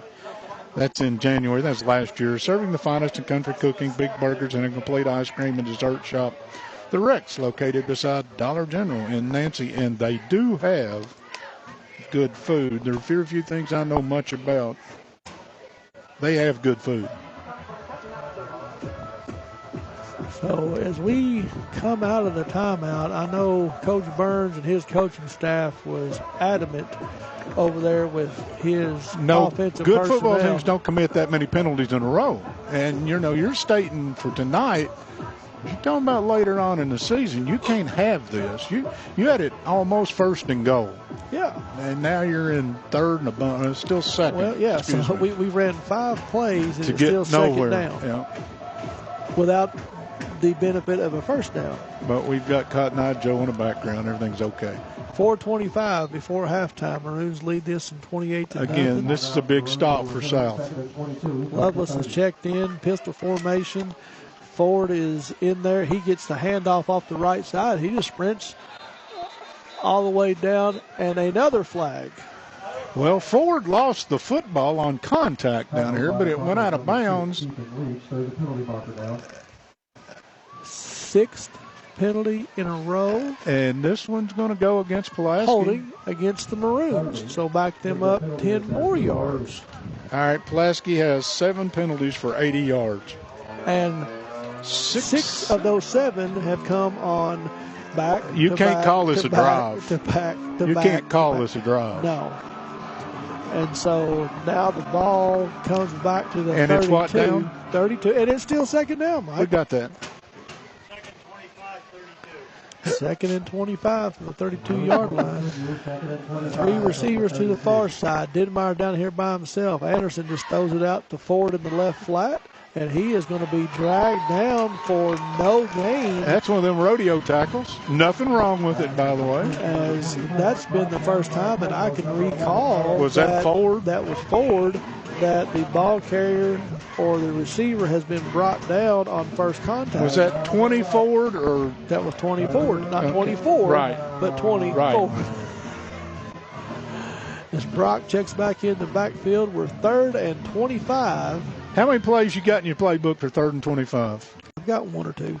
My first one is I'm going to hand it to 8 right here. Either that or I'm going to find Denmeyer up there single coverage. No, I'm going to hand it to 8. And he fakes it to Brock. He's looking down the field. He's got Ford down here by himself at the 10 and overthrows him. Again, not accounting for the wind. The ball going this direction is just floating a little bit on Zach. All right, it's 4th and 25 at the 32. Hey, but guess what didn't happen on that play? No penalty. No flags. 6 in a row. So the Maroons looking to take a 35-point lead here before halftime. Have got some work to do. They are going to go for it, in the we're going to get timeout. And Coach Hines will call his first timeout of the night. 3:09 here before halftime. Maroons lead at 28-0 on the Randall D. Turpin CPA scoreboard. Rick Barker, Godby Realty and Auction. Name you know, name you can trust. Real estate and auction service for farm, commercial, residential, and personal. Godby Realty and Auction for 49 years experience in the real estate and auction business. And they're ready to put that to work for you. Go online at GodbyRealty.com for more information. This is a Ron Shaw Realtor Timeout. Thank you, Ron. The name to know when you, your friends, or family are buying or selling real estate is Ron Shaw with Weichert Realtors Ford Brothers. Ron has a long-standing community service and a proud supporter of youth sports and Lake Cumberland area. Ron truly cares for others, works hard for all his clients no matter the size or value of the property they're selling. You can contact Ron Shaw at 606-271-0774 or email him at ronshaw45@gmail.com. That's Ron Shaw at Weichert Realtors Ford Brothers. Got him in, partner. So during that timeout, Coach Burns and the White Hat, the entire timeout had a discussion. Brief discussion. Brief discussion. About a minute's worth. So 4th and 25. Anderson, empty backfield set, drops straight back. He's got plenty of time. He's looking. Now he's going to heave it down for his intended receiver down there. Good coverage. That's Finley, and that is a turnover on downs. And that could have been offense. I don't want to see a flag. Don't get me wrong. That could have been offensive pass interference. Yeah, because Finley tried to go through the defender. The defender was underneath him, and Anderson threw it up, hoping that he could find Finley. But as it stands, the Cardinals will take over at the 32-yard line. Normal time, halftime this week. No homecoming, no extended play. So Griffin goes under center. He's got two backs flanking each shoulder. He turns and hands it off to Dow. Maybe one. They are going to give him one on first down. 2nd and 9. Again, that interior three. If you're south, do you take a little time here, try to get this half to end? Yeah, I probably do not put the ball in the air. It's not John Hines' style. Right. But. Again, shotgun formation, two backs, and Griffin will drop back to pass, and he's looking to throw it deep down the field, and in good coverage over there for the Maroons was Gavin Atwell, who is playing cornerback for Boone Godby tonight, injured. And ball sails out of bounds and incomplete, and the clock stops at 2:21.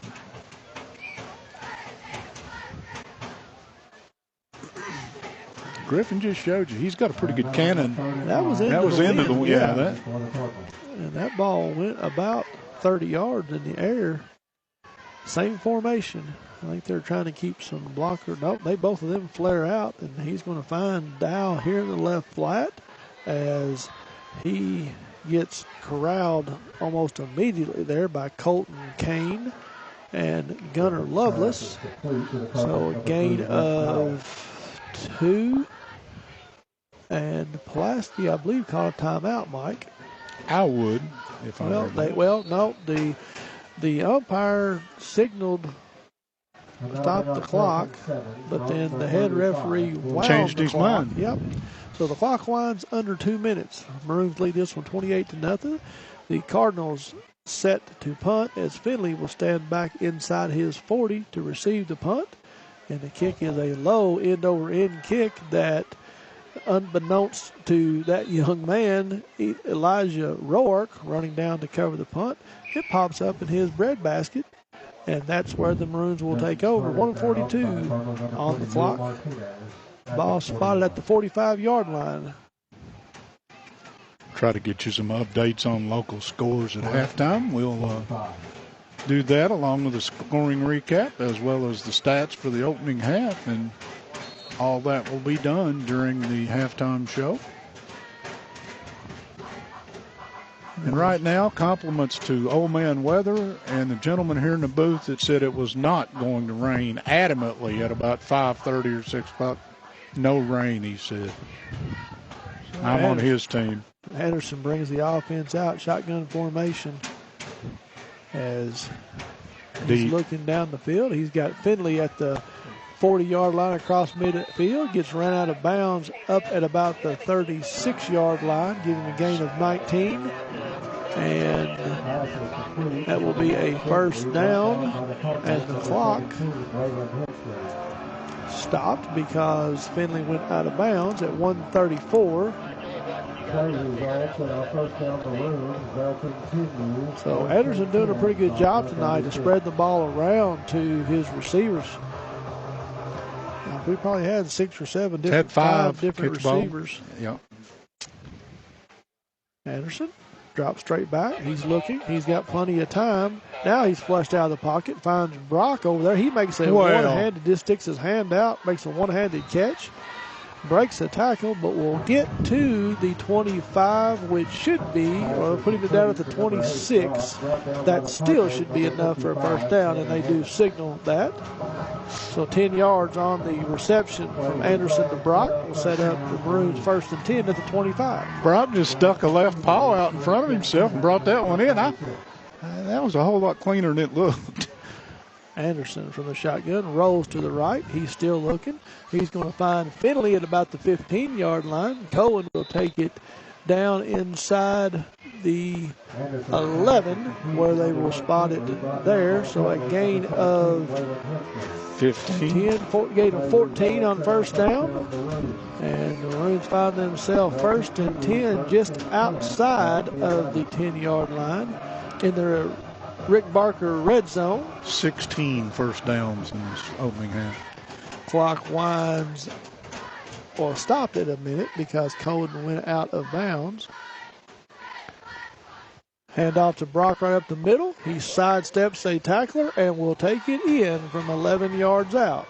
And that is another Citizens National Bank touchdown, the 5th of the night for Mr. Brock, having himself quite a game here at South Laurel High School. 11 yards. Yeah, technically. If you want to get technical. As the Maroons will line up to go for, well, they were going to go for 2, but it looks like they're just going to go for 1. Yeah. That was the initial signal, but Mounts will come on to attempt the PAT. Denmeyer with the hold. The kick is true right down the middle. So with 56.9 seconds remaining before halftime, the Maroons lead this one big, 35-0. Promo lawn service. We will select a lineman of the game at the conclusion of this one. Tired of battling weeds and overgrown grass? Promo Lawn Service is here to tackle your yard so you can relax and enjoy it. We offer expert mowing, trimming, hedging, hedge trimming, and even specialized yard treatments to keep your lawn looking its absolute best. Promo Lawn Service, your lawn's MVP. Call today for a free quote and experience the difference. And let's not forget Hospice of Lake Cumberland. When a loved one faces a serious illness, it can feel overwhelming. We'll get that live read in at halftime because the officials have decided they're ready to play. And Mounts will tee it up the 50-yard line, this time not needing the assistance of the holder. He will put his foot to it, and it is a low end-over-end kick that will bounce at the 10-yard line and hop into the end zone for the second touchback of the night. So Mounts is 2 for 2 on deep kicks tonight. And Ottawa has not kicked yet tonight. So, And the referee went ahead and wound the clock. I thought it was 36. Is it 35? I know it is 36. Yeah, that's what I thought. But as long as it's his, if he's got a white hat, he's in charge. And he did wind the clock, so he did. Clock is maybe it's mutual agreement. I doubt that. But. Right? No, I can't imagine that. But Griffin will line up in the shotgun formation. He's got two receivers here to the near side and one to the top side. He just turns and gives a nice little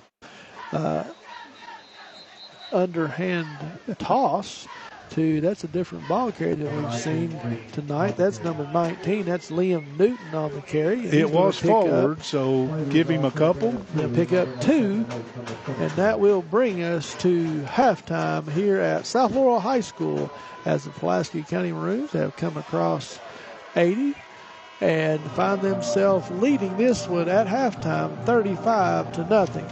When we come back, we'll give you a scoring recap. Mike will give you some individual stats, and we will talk about football before we bring you the second half action right after this. Not everybody qualifies for a traditional mortgage. That's why the secondary market exists. It's there for down payment assistance, low down, no down payment, closing cost assistance, grant programs. Typically, there's no local point of contact for a secondary market loan. We're changing that whole process. That way, there's someone here to guide you through from application to clear to close and everything in between. Best things in life never change. They just get better, like Hardee's Original Bag. Back and better than ever. Just $5.99. Mix and match any 2 full-size favorites. A juicy charbroiled double cheeseburger, melty hot ham and cheese sandwich, or crispy hand-breaded chicken tender wrap. Any 2 plus fries and a drink, all just $5.99. Hardee's Original Bag, loaded with handcrafted goodness. It's the greatest meal deal for your buck. It's a great time to get your new F-150 at Alton Blakely Ford. The Ford F-150 redefines working remotely. There's a desk inside the cab, a tailgate work surface out back, and available Pro Power onboard to plug in what you need. Tough this smart can only be called F-150. And right now, get a no-charge leather package upgrade on every purchase of an F-150 XLT at Alton Blakely Ford.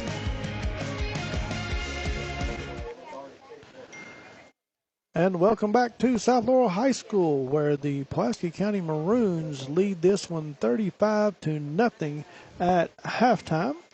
As I'll give you a scoring recap, and it's going to sound like a broken record, so just stay with me.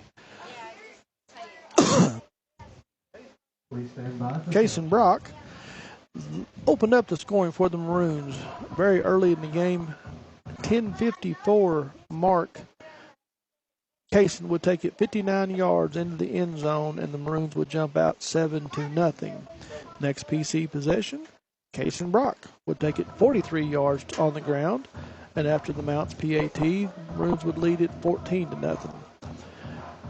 Then into the second quarter, 11:05 of the second quarter, Brock would push his way in from the 1-yard line, his third rushing touchdown of the night, to extend the lead to 21-0.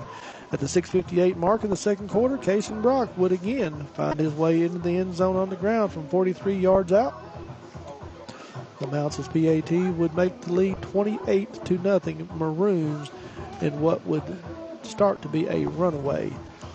With just under a minute before halftime, Kason would find the end zone for the 5th time on the night, this time from 11 yards out. And after the Mounts PAT, Maroons would lead this one 35-0, and that's where we find ourselves on the Citizens National Bank scoreboard. 35-0 Maroons in what has been a one-sided affair here early in this one. A big thank you to Don Franklin Somerset Family of Dealerships Kentucky for being the official photography sponsor of Lake Cumberland Sports. At Don Franklin, they work daily to provide their customers with the best possible experience. You can visit any one of their 5 Somerset locations or go on Facebook at Don Franklin Somerset Family of Dealerships, where they treat you like family. Since 1979, Modern Systems has been protecting communities all across Kentucky, and they're proud to be part of the communities they serve, committing time and sponsorships to numerous charities like Project 5810, Relay for Life, March of Dimes, Heart Walks, local school programs, and many more. Modern Systems, your neighbors and your friends, and they work 24/7 to protect the things that matter most to you. From houses to businesses to schools and churches, let Modern Systems be your trusted name in security. Stay tuned after the game, where me and Mike will determine the Somerset Community College Offensive Player of the Game, One more time for the South Laurel High School. the Promo Lawn Service Lineman of the Game, and the United Cumberland Bank, nope, that's not the right one, our Defensive Player of the Game.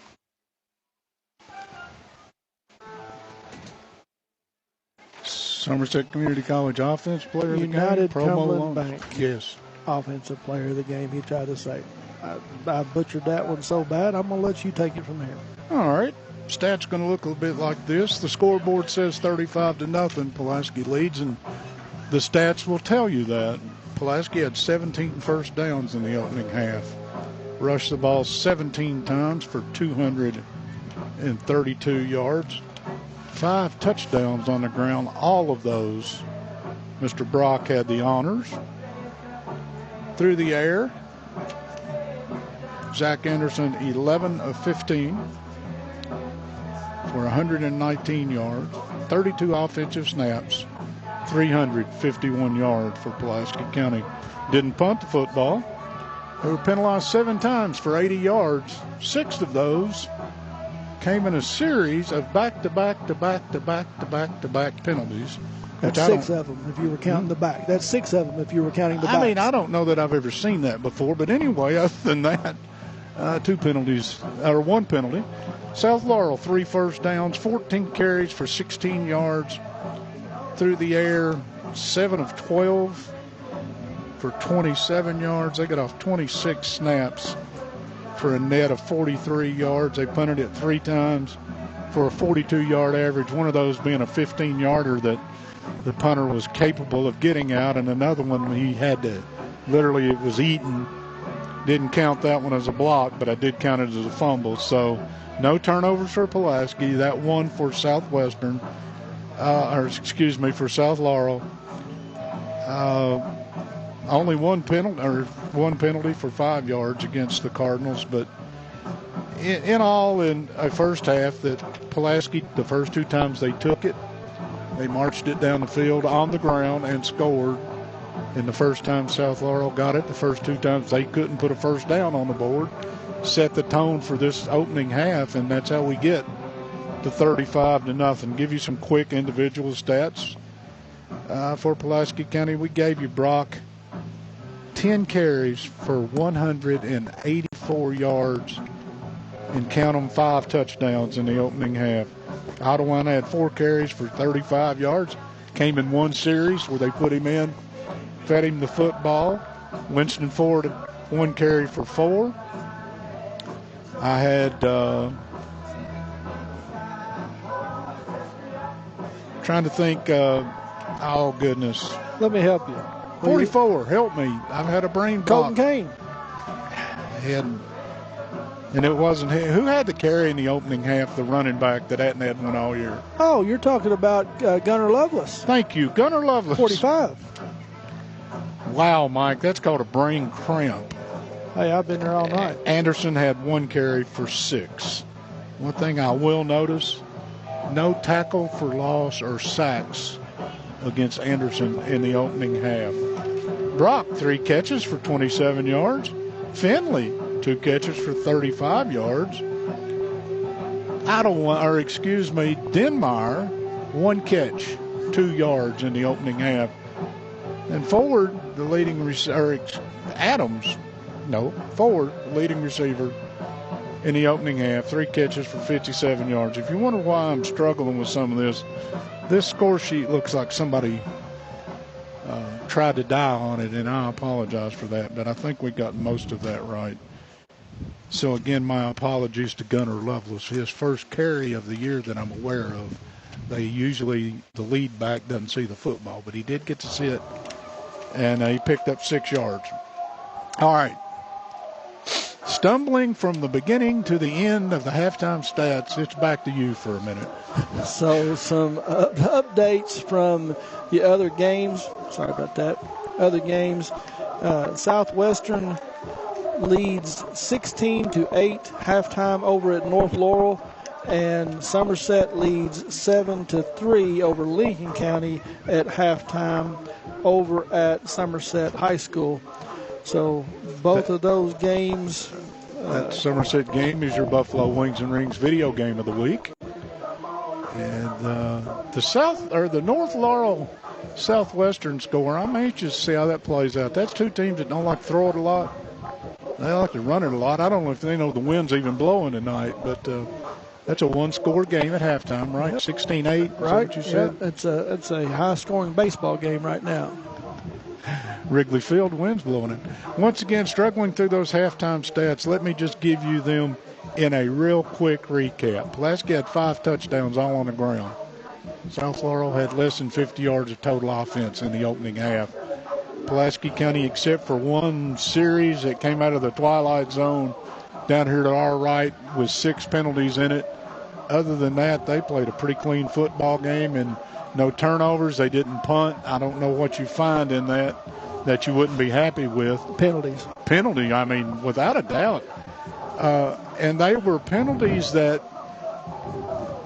holding penalties happen. 4 holdings, 2 face masks. The face mask penalties happen, but they don't happen in that volume. Occasionally you'll accidentally grab a face mask. For whatever reason. If you do that, you may cause an injury. And if you do, go see Lake Cumberland Orthopedic Sports Medicine. Dr. Jesse Pace and Dr. Patrick Jenkins of Lake Cumberland Orthopedic Sports Medicine for athletes of all levels, from the weekend warrior to the professional. At Lake Cumberland Orthopedics, our goal is to get each patient back to the highest level of physical activity possible. We are proud to support local athletics by serving as team physicians for Lindsey Wilson College, Southwestern, Somerset, Pulaski, and Wayne County High Schools, and other athletes throughout the Lake Cumberland region. And if you don't have a bodily injury, and maybe you have some stress or you're anxious, you can go see Entrust Healthcare Counseling Services. We can get services started today. Entrust offers you the flexibility of providing you with the counseling services in their office, on the phone, or through your computer. Give them a call at 606-676-0638 or visit their website at entrust-healthcare.com. At Entrust, your mental health matters. This is the out in Blakely.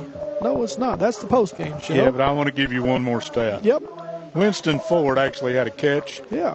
For no yards in the opening half, but I think that's his first catch of the season. If I'm not, may not be, but I wanted to make sure I get that one in there. Well, if keeping stats and the correct score is important to you, Mike and I have not done a great job of doing that tonight, but we're going to try to give. But it's important to players, coaches, and fans. The same can be said about keeping your taxes and finances in order.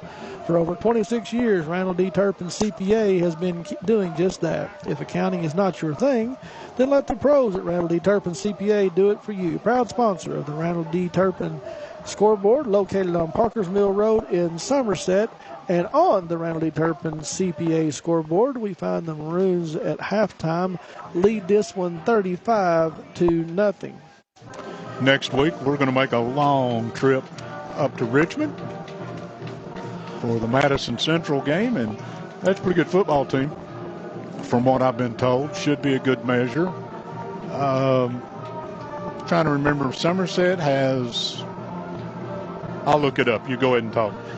When a loved one faces a serious illness, it can feel overwhelming, but you're not alone. Hospice of Lake Cumberland is here to provide comfort, support, and dignity. Our teams of experts focuses on pain management, emotional support, and helping your family navigate this difficult time. We believe in celebrating life even in the final chapters. Let us help you create moments of peace and connection. Hospice Lake Cumberland, compassionate care when it matters most. Southwestern next week. I'll let you get another one queued up here. Southwestern next week will be I think in Harlan County, if I'm not mistaken. They will make a pretty good bus trip up to Harlan County for their district game. South Laurel will move across, or South Laurel and North Laurel are going to play. Let me see where that one's at. North Laurel will be at South Laurel next week. We'll be right back here next week. And Pulaski will have their last non-district break, for lack of a better word. As I said, we're going to Madison Central next week. And then following that, you've still got North Laurel and Southwestern and Harlan County on the schedule. Make your next event unforgettable with Sassy Spoon Catering. We specialize in crafting fresh, great-tasting food that will delight your guests. From elegant wedding receptions to dynamic corporate events, intimate parties to casual picnics and productive business luncheons, Sassy Spoon Catering has the perfect menu to elevate your occasion. Let us handle the food so you can focus on the fun. Call Sassy Spoon Catering today and taste the difference. And as a trusted SCL and Michelle P. waiver provider, CAN Help Case Management helps individuals with the intellectual or developmental disabilities like independently in their communities. I'm going to start that over since I didn't understand what I read myself. As trusted SCL and Michelle P. waiver provider, CAN Help Case Management helps individuals with intellectual or developmental disabilities live independently in their communities. They strive to help clients increase independence, improve quality of life, and reduce caregiver burden. CAN Help Case Management is vital in helping these individuals thrive within our communities. If you or someone you know can benefit from SCL services, please give CAN a call today. Let me make an observation, just sitting there watching the teams as the final 3 minutes of loosening has been put up on the board. Last week when Woodford County came to Pulaski County, we looked out there and said, well, Pulaski County's got pretty good numbers, but Woodford County's got crazy numbers on their end. This week, Pulaski County's numbers are more than South Laurel's, but not by much if you look at this. And we were talking here in the press box with some of the South Laurel folks. They were saying only a handful of seniors on this football team. 22 juniors, a bunch of sophomores and freshmen. Their middle school class, again, you're looking at a program right here that's taking some lumps. They took some lumps in this opening half. But I would say this. Stick around. We're going to take a break. We come back. Second half action just around the corner here on Lake Cumberland Sports. Here at Citizens National Bank, we still take pride in treating each and every customer like we would want to be treated. Our employees are here to help you navigate the confusing lending process and determine which type of home loan best suits you. Schedule an appointment today. We have highly qualified loan officers ready to serve you.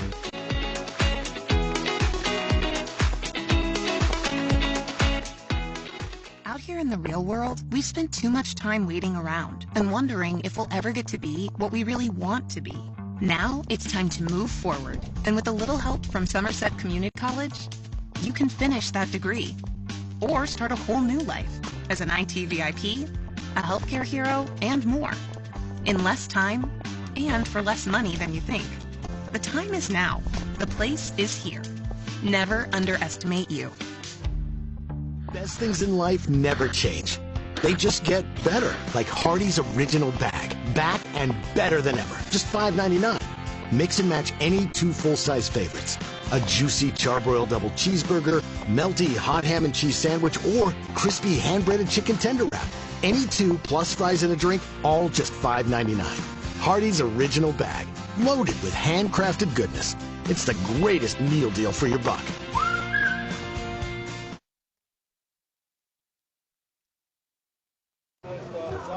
And welcome back to South Laurel High School as we are getting set to bring you second half action here from South Laurel High School. As the Maroons will look to kick off to the Cardinals. They will be kicking with the wind here in the third quarter, as the wind it's not a constant. No, it hasn't. It's swirling. Yeah, but here's the bottom line. If we don't get another snap in before the weather goes down, This is unbelievable that we're playing football in the conditions we're playing football in right now. Yeah, with the way that at the beginning of the week we thought we were going to get into, and even today and yesterday, there was schools called off today, Mike, because of the potential flooding and rain, and we hope that everyone is safe and made it away from the water and didn't have flooding potentials. But we're going to bring you second half action as Mounts has teed it up.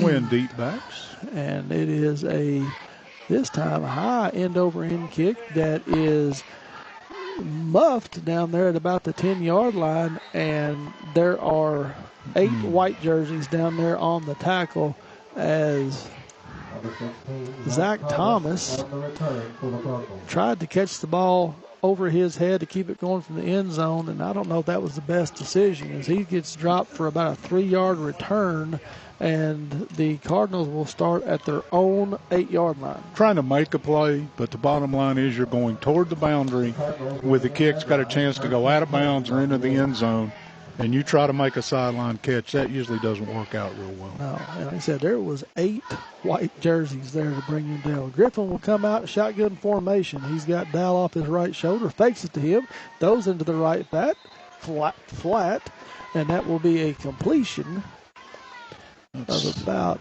7 yards, trying to get the receiver. And Elijah Roark over there on the far side, a little tough to pick up, but thank you to the game announcer. Yep, let's listen to him more. Yeah. So 2nd and 4.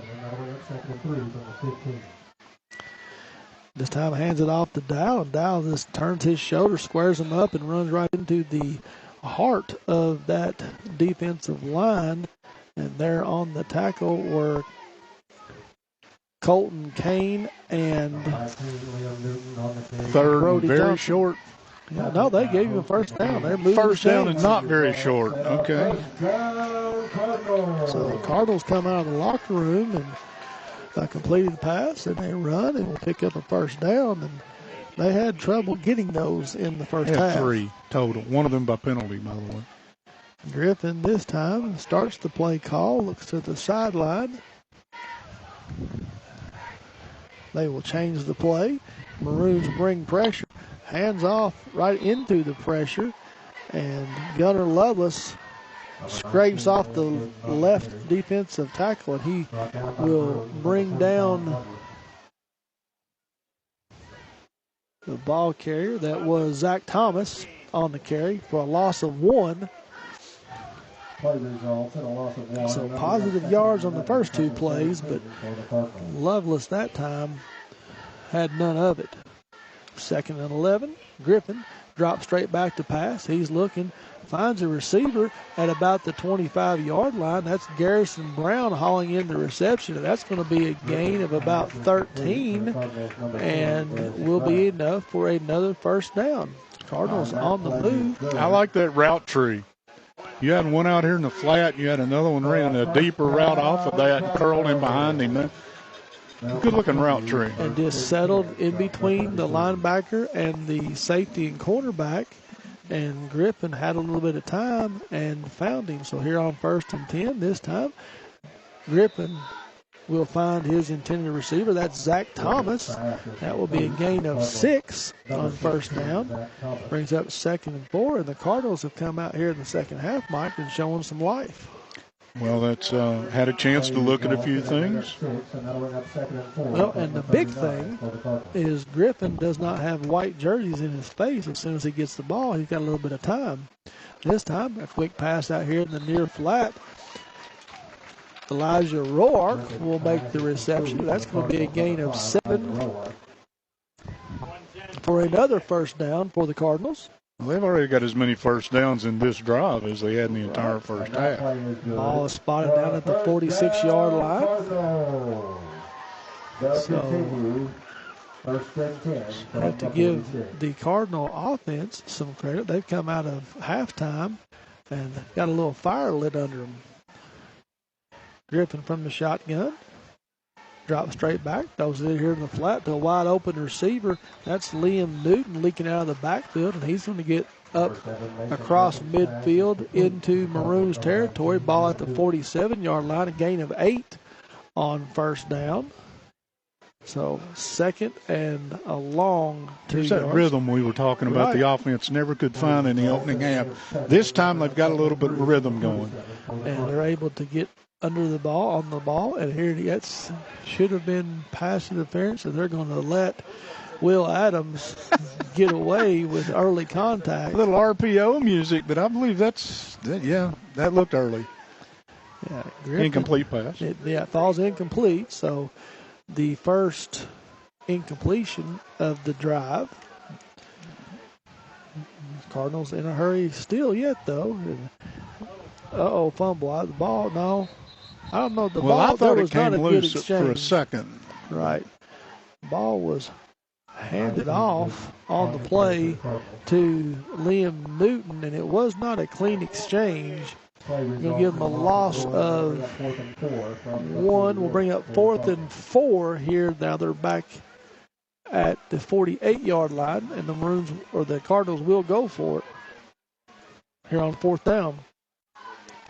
Maroons show pressure. They bring pressure, and Griffin hands it off to Liam Newton. And was that Finley or Lovelace? That's 4, I think. It could have been Lovelace. I give up. It's tough. Ball will turn over on downs, and what started as a first real drive of the night for South Laurel is going to end on back-to-back plays for a loss. Yeah, loss of 4 on that carry by Newton, and a big turnover on downs by this Pulaski defense as they stiffened after the Cardinals advanced it into their territory. And Anderson will come back out at quarterback. Brock will stay at running back.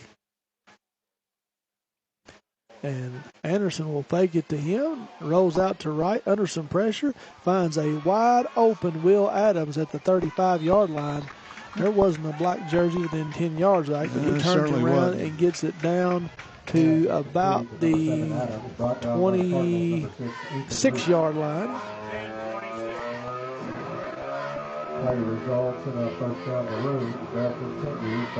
Gain of 16. That's what I had. Close enough?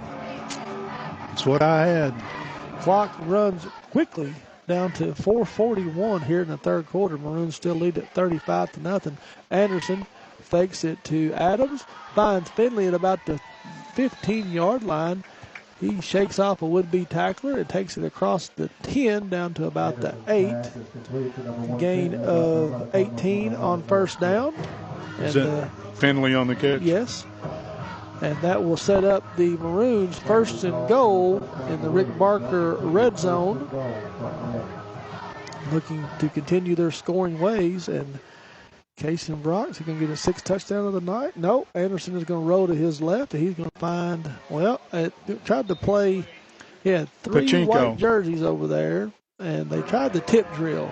Finley was in the intended receiver, but I don't know that he wasn't trying to throw it to Toby Wright. I'm pretty sure it was to the deep receiver, and the shorter intermediate receiver got a hand up, is what I think. Yeah. First half, Pulaski came out and on the ground, pounding. This half, they've come out just about everything they've attempted. 2 runs, everything else in the air, just working on some stuff. Right. And so, 2nd and goal from the 8-yard line. Anderson, quick pass to Brock in the right flat, and he is going to lower his shoulder and will run over a would-be tackler, but will get down inside the 5, down to about the 3-yard line, so give him a gain of 5 on 2nd down. It will bring up 3rd and goal from the 3.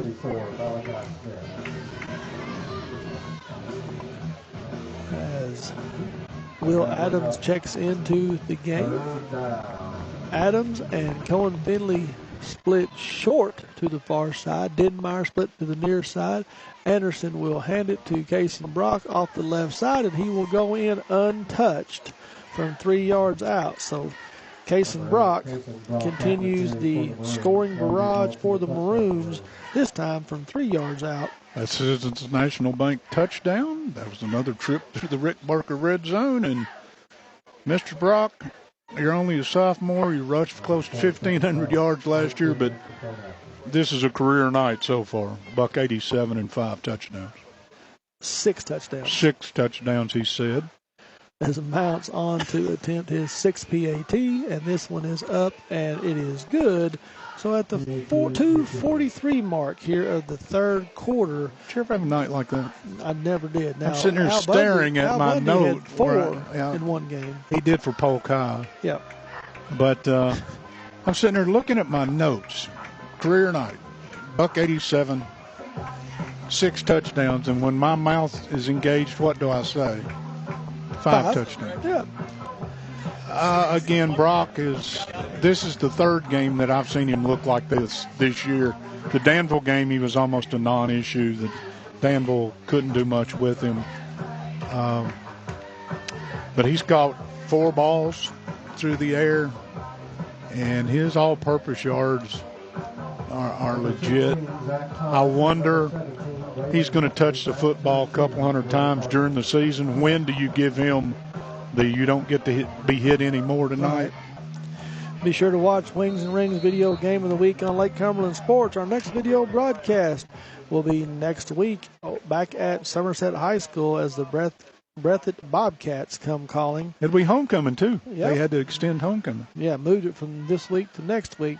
Wings and Rings, wings created your way, always fresh, never frozen burgers. As Mounts puts his toe to it, and the ball will be picked up at the 5-yard line by the return man. I believe that was 16. That is number 16. He's been back here all night, Zach Thomas, and he will bring it all the way back up to about the 26-yard line. So good return. Return of Thomas also 22 yards. Showed pretty good wheels. Yeah, he did. He finally had some space. Yeah, he's pretty good wheels. And almost made it up the left sideline. Well, Pulaski had to give some ground to keep him from breaking it up this side. So Griffin. Can you grow on that last drive? You should. Griffin comes back out. He's got Liam Newton in the backfield with him off to his right side. He will hand it to him, and they will run the reverse to the aforementioned Zach Thomas. But he is going to be tracked down over there on the play for a loss of about 6. Yeah, loss of 6. Right down on the tackle over there is Jet McEwen into the game. Was not fooled on the reverse. Stayed home. That's what your backside Who was that on the carry? Is supposed to do. Newton. That was... Go ahead. It doesn't matter. No, it's Zach Thomas. Thomas, thank you. Wide receiver reverse as Griffin drops back to pass in the flat over there. I believe that's either going to be Thomas or Newton again. Number 16, Zach Thomas on the reception. Going to pick up 8 yards, and that will bring up 3rd and 8 for the Cardinals. You know, I mentioned before the game that I really like the South Laurel uniforms with the black jersey and the red. Having trouble reading them now? As it has got darker, it's a struggle.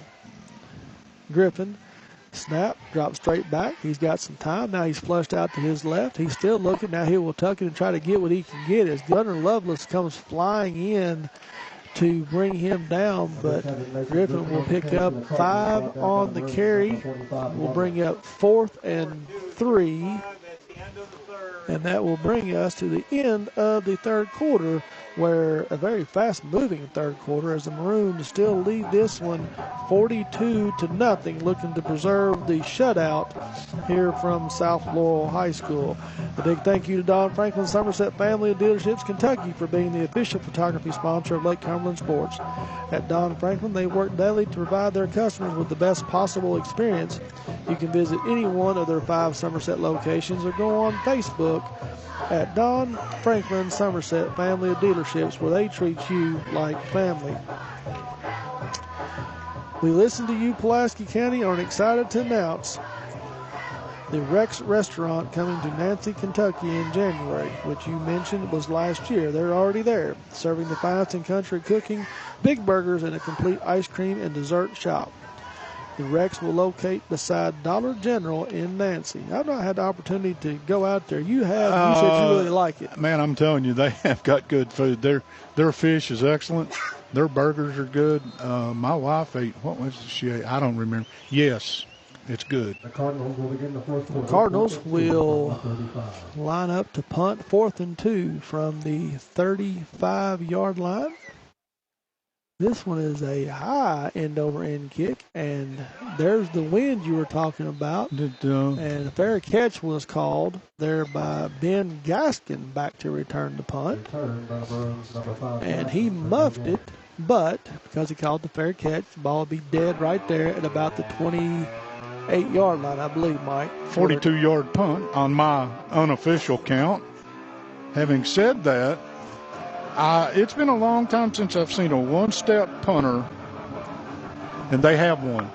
And there's a long discussion being had by it's Pulaski's football somehow. Right, so they're going to spot it at the 25. I thought maybe... Well, let's add 5 more to that punt. They were going to throw the flag for the contact, but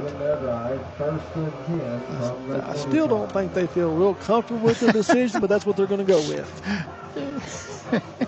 So I'm not real comfortable with this. First string offense will stay on the field here in a running clock situation. We do have Toby Wright has checked in at a wide receiver. He and Denmeyer will come split here to the near side. Case and Brock in the backfield. Adams, lead blocker. Anderson rolls away from everybody, but fine, and that was severely underthrown. He had Will Adams at about midfield that was behind the defenders as the ball hit the South Laurel player right in the hands, and he pointed up and said it got up in the lights, Mike. I'm not down there. I have no idea.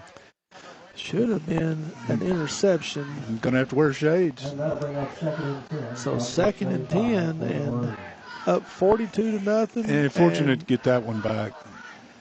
Anderson turns around and hands it off to Brock. He runs off the right side, gets around the end with a seeking contact over there around the 40 as he crosses the 35. Give him a gain of, well, let's say he stepped out of bounds at 36, so gain 10 or of 11. 11? I'm not good with math, but that's got him, by my count, at 198. He needs 2 more yards. And 6 touchdowns. But you're right. But he will check out as have a new ball carrier in the game. I didn't get his number, but he's going to get the ball. He runs off to the left side here. It's got to be forward. That is forward. He turns on the afterburners, and he is going to take it 64 yards to the house, untouched off the left side. And you saw a little gear kick in right there by Winston. He got around the left side. I told you that. He has some go-away speed. We've seen that a couple times this year. He found the seam and was gone. And so at the 9:19 mark. So he's at 68 on the game with a touchdown. So somebody other than Brock finally totes one into the end zone. Mounts on to attempt the PAT, and it is up and good. So flags fly. Uh-oh. Pulaski has a lineman who is guilty of something. You might as well confess. I won't call his number because it doesn't pay my bills, but I saw it, and it's another one of those, it's a lineman thing. It's become, I would say in film study this week coming up, it is not going to be a good time to be an offensive You remember the line. Danville game we had to play behind the play? Yes. This is going to be assessed on the kickoff. You just hope that they're not discussing some sort of flagrant something down here. Right. Teams are on the field ready to go. The only problem we have is we've still got 5 officials. The officials are still having a conference. Well, stay tuned. After the game, we will have the Alton Blakely Family of Dealerships post-game show. John Hines wanders down to see if he can get an explanation. Here's the signal. Unsportsmanlike conduct against the Cardinals. Unsportsmanlike against the Maroons. Offsetting. So kiss your sister, and we will. Michael Ray is probably not listening to us tonight, but if he is, he said he was like Muammar Gaddafi was to world peace. This offsetting penalties. That's, I don't know what to call, so I'm going to blame both of them. Unsportsmanlike, whichever one. There was some jawing, maybe some Here we go. Seven. Onside, well, a Mouse nubber. this time, yeah, just nub it down, and it squirts through the first. Now, why do they? Did he? I don't know why they blew it dead. I He have didn't no go to his idea. knee. But it was blown dead. So Micah Smith gets credit for the return of I no think gain they on thought the Smith play. had the football, I but think they it did kind of too. squirted by him. Not important to me. Clock runs. So we do have some new faces on defense checking in for the Maroons. We'll try to get you some of those as quickly as we can. I do see that Enrique Meese has checked in at a cornerback here on the near side, as Griffin will fake it and then throw it and find his receiver. That's Elijah Roark, and he's going to get all the way across midfield into Pulaski territory. 22 on the give play. him forward motion all the way down to the 44. Oh, excuse me. Yeah. Let's go 20, 30. No. And we 26 on the play. No, we had a turnover. No, wait a second. I was wondering why. That's why the ball ended up down here, right? Yeah. So I was looking. I was my wondering bad. why. I thought we had some the hockey substitutions. We had line changes. Roark lost it on a fumble. He did, and so Pulaski will take over at their 44, and the Maroons will call their first timeout of the second half as we try to get things sorted out. I never saw the ball come out. I didn't either. If you're tired of battling weeds and overgrown grass, Promo Lawn Service is here to tackle your yard so you can relax and enjoy it. We offer expert mowing, trimming, edging, hedge trimming, and even specialized yard treatments to keep your lawn looking its absolute best. Promo Lawn Service, your lawn's MVP. Call today for a free quote and experience the difference. Or you can wait because summer's about over and the lawn's going to die. When a loved one faces a serious illness, it can feel overwhelming, but you're not alone. Hospital Lake Cumberland is here to provide comfort, support, and dignity. Our team of experts focuses on pain management, emotional support, and helping your family navigate this difficult time. We believe in celebrating life, even in its final chapters. Let us help you create moments of peace and connection. Hospice of Lake Cumberland, compassionate care when it matters most. And new ball carrier in the game for the Maroons is Enrique Meese, and he takes the toss from Gavin Morrison, and Enrique will be dropped for a loss on the play way back inside the 40 at about the 39-yard line. So loss of 6 will bring up 2nd and 16 for the Maroons. I think that's his first carry of the season, if I'm not mistaken. So 7:16 on the clock remaining in this game. Maroons lead at 49-0 on the Randall D. Turpin CPA scoreboard. So Gavin Can Morrison, I blame the fumble that I didn't see on the glare on the window in front of me? Yeah, and 2 of them. You got 2 panes in front of you. I had no idea. I did not see the ball come But out. we're inside and dry. Amen. Morrison is at quarterback. He's going to bring Hayden Johnson in motion and give it to Hayden. And Hayden's going to fight across the 40-yard line to about the 41, gain of 2 on 2nd down. That technically was a pass, you think? You're right. Yep, that's a hot potato. Get it out of my hands, jump in front with that Florida Gators and Urban Meyer and Tim Tebow made famous. Urban Meyer, you think he's going back to Florida? I'm like Thumper from Bambi. Mama always said, you don't have anything nice to say? Don't say nothing at all. That's what Mama said. That's right. Clock runs. We're headed to 6 minutes. Morrison from the shotgun formation. gets the snap, rolls out to his right, looking down the field, pump fakes, then comes all the way back to the middle of the field, and there is going to be an interception. And the old adage that you always hear, do not throw it late back across the middle. Bad things can happen. Well, he threw on the brakes over there when stepping out of bounds might have been the prudent thing to do. Tried to throw hard back across the middle, and really, he'll learn from that. Right. You weren't the first nor the last who'll tell him you can't throw late over the middle like that. First turnover of the game for Pulaski County. So back-to-back turnovers. The Maroons Correct. force a fumble and got the ball, and then the Maroons give the gift right back. We're headed to 5 minutes to go. Trips this side. As Griffin takes the snap, he pump fakes, looking for a man. He's got a receiver down there, just overthrow him, intended for Zach Thomas. But here's the thing. We saw Zach Anderson do the same thing. Yes. Throwing with the wind, not accounting for it. Boy, you could see, though, the Pulaski secondary lost the third receiver in that bunch set over here. He ran a wheel route, whatever you want to call it, down the boundary, and that's just a misfire right there. Yeah, Hayden Johnson is checked in for the Maroons. Ben Gaskin is in there for the Maroons.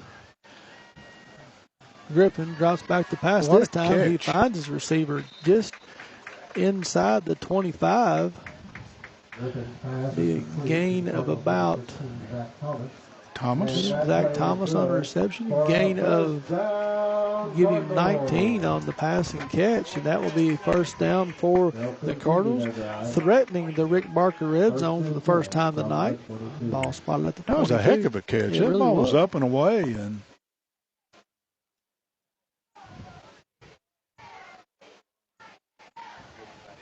Griffin drops back to pass. Now he's going to tug it and try to get what he can. He finally gets brought down at about the 13-yard line. There on the tackle was number 42. That was Brian Ford. Toby Wright is in there on the defense.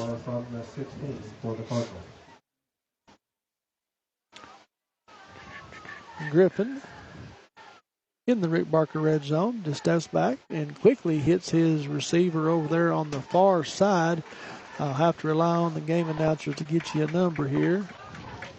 Griffin's pass is complete to the Cardinals number 5, Elijah Roark. I'll give him 10. With a gain of 10. And on the tackle over there looks to be Logan Marshall in at cornerback. So first and goal from the 5-yard line. Griffin, shotgun formation. Maroons show some pressure and bring it. Griffin, quick strike. And he will find his intended receiver. I believe that's Garrison Brown. And it was Garrison. So give him a 5-yard touchdown pass. And with 2:52 remaining in this one, the Cardinals on the board. And on to attempt the extra point will be Cullen Dalrymple. Saw a little bit of the glimpse of what Griffin has when he's got time to look around. Pretty good looking quarterback. And a penalty for something. Why not? No yardage assessed, though. Well, no, they haven't. Previous play resulted in a touchdown. Yeah, they've not moved the ball. Nope. Here we go. I did not see a signal. Me either.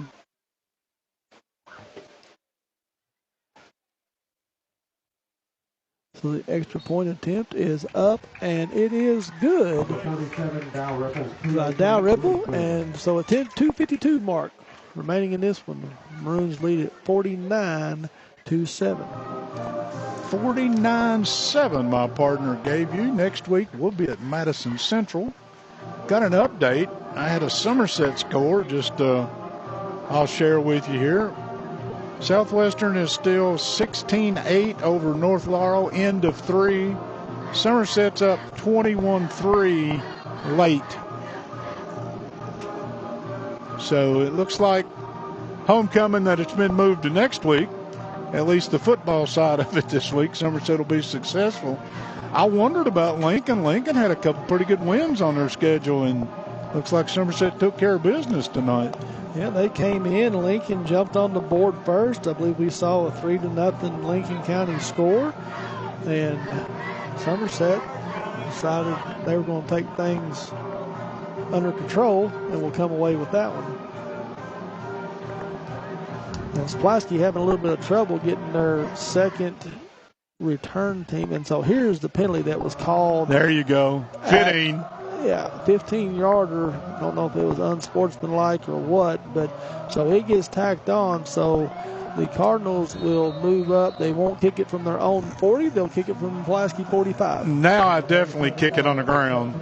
Onside. 95 yards and penalties. That will not sit well over breakfast for Coach. Pulaski is expecting the onside kick, and just like that, Dow Ripple puts his foot into it. And back at the 5-yard line, Ben Gaskin picks it up on one hop, and he comes across the 20 to about the 23. So give him 17 on the return. Gaskin's got quick feet. Yeah, he came out of there in a hurry. Some of these younger guys at Pulaski, we've got a chance to look at a little bit tonight. And they got some cats that have got some wheels. So 7 rushing touchdowns by the Maroons tonight, and all 7 have been by underclassmen. That's correct. A sophomore and a freshman. That's correct. And you know there's a name you haven't heard, and I'll get back to you in just a second. Morrison, back under center. He tosses it in the backfield to, I believe that's Meese again on the carry. Get his name at 31, Rike Meese, and he will carry it across the 30 up to about the 33-yard line. Give him a gain of 9 on first down, 2nd and 1. Idlewine's name, we haven't said anything in a long. I think Idlewine's banged up a little bit. Yeah. They've got a chance. Hopefully that's all it is. They've got a chance to rest him a little bit. First quarter, he had 3 carries in a row, I believe it was, and picked up about 18 or 20 yards, and then we haven't heard him again. This time, nice tackle. Toss from Morrison to Meese. Trying to get around the right side, but Meese was not able to get there. And we're under a minute, partner. A minute. We're going to take a break when this is over. Come back on the Alton Blakely Family of Dealerships post-game show, and I'll do some numbers. My partner will do a scoring recap. We might even give out an award or two. I don't know. So this will probably be the last play of the game tonight, as Morrison will go back under center. Waits for the play clock to get under 10. Takes the snap, and he's just going to run it right up the middle. And it's going to be real close to first down yardage. And depending on where they spot it, it's not going to matter. Clock is at 15-14, but they are going to give him a first down. So we have to be correct. That's a first down. It is a first down, and that was the first carry by Morrison on the game. And that will bring us to the conclusion of this one. So here from South Laurel High School, the Maroons come in and will come away with a 49-7 victory, and will move their record to 3-2 on the season. Next week, we will travel to Richmond, Kentucky, where the Maroons will take on the Madison Central Indians, who has had a pretty good season so far. And we will talk about that a little bit later. But here from South Laurel High School, Randall D. Turpin CPA scoreboard, final is 49-7. Here on the Alton Blakely post-game show, Mike is going to give some individual numbers real quickly. I'll go over a scoring summary just real quick as Kason Brock puts up 6 touchdowns to begin this game. First one coming at the 10:54 mark, 59 yards out. Second one, 43-yard rushing touchdown at the 6:23 mark. Will continue his ways in the second quarter. He'll have 3 more touchdowns in the second quarter at the 11:05 mark from 1 yard out, the 6:58 mark from 43 yards out, the 56.9 seconds to go before half. Kaysen would go in from 11 yards out, and in the beginning of the third quarter, Kaysen would find the end zone again, this time from 3 yards out. Somebody other than Kaysen would find the end zone for the Maroons. Winston Ford would take a toss from Anderson around the left side and hustle in from 64 yards away to make the score 49-0. South Laurel would get on the scoreboard at the 2:52 mark remaining of the fourth quarter. A 5-yard touchdown pass from Griffin to Garrison Brown, and after the Dalrymple PAT, score would be 49-7, and that would be your final here from South Laurel High School. Not everybody qualifies for a traditional mortgage. That's why the secondary market exists. It's there for down payment assistance, low down, no down payment, closing cost assistance, grant programs. Typically, there's no local point of contact for a secondary market loan. We're changing that whole process. That way, there's someone here to guide you through from application to clear to close and everything in between. Best things in life never change. They just get better, like Hardee's Original Bag. Back and better than ever. Just $5.99. Mix and match any 2 full-size favorites. A juicy charbroiled double cheeseburger, melty hot ham and cheese sandwich, or crispy hand-breaded chicken tender wrap. Any 2 plus fries and a drink, all just $5.99. Hardee's Original Bag. Loaded with handcrafted goodness. It's the greatest meal deal for your buck. Time to get your new F-150 at Alton Blakely Ford. The Ford F-150 redefines working remotely. There's a desk inside the cab, a tailgate work surface out back, and available Pro Power onboard to plug in what you need. Tough this smart can only be called F-150. And right now, get a no-charge leather package upgrade on every purchase of an F-150 XLT at Alton Blakely Ford.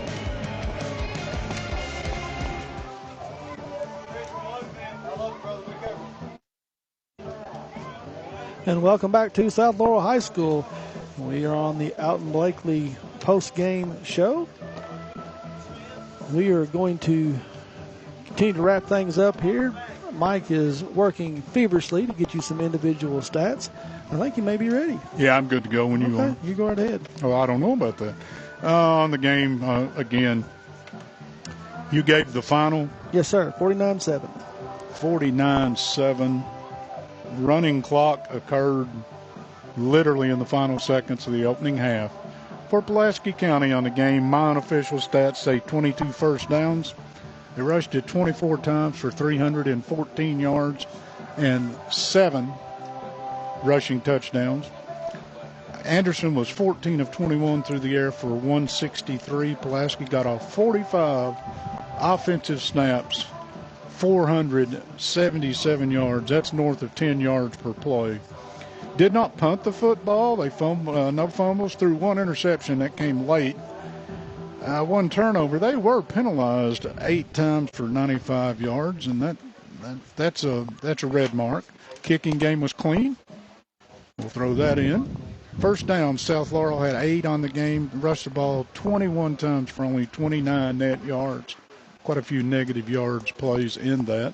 Total offense, passing 16 of 23 for 123. 46 plays, 152 yards, and a passing touchdown.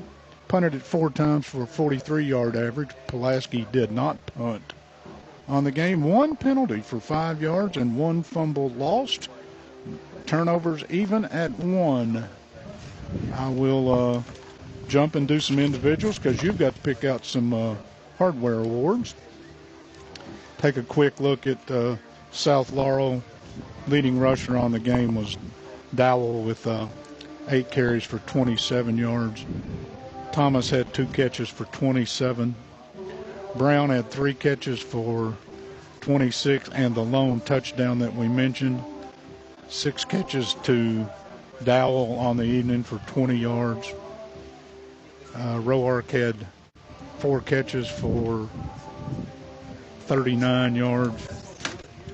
That's pretty much it. Griffin through the air, 125 yards passing. Trying to find where I totaled on the other sheet. Bear with me just a second.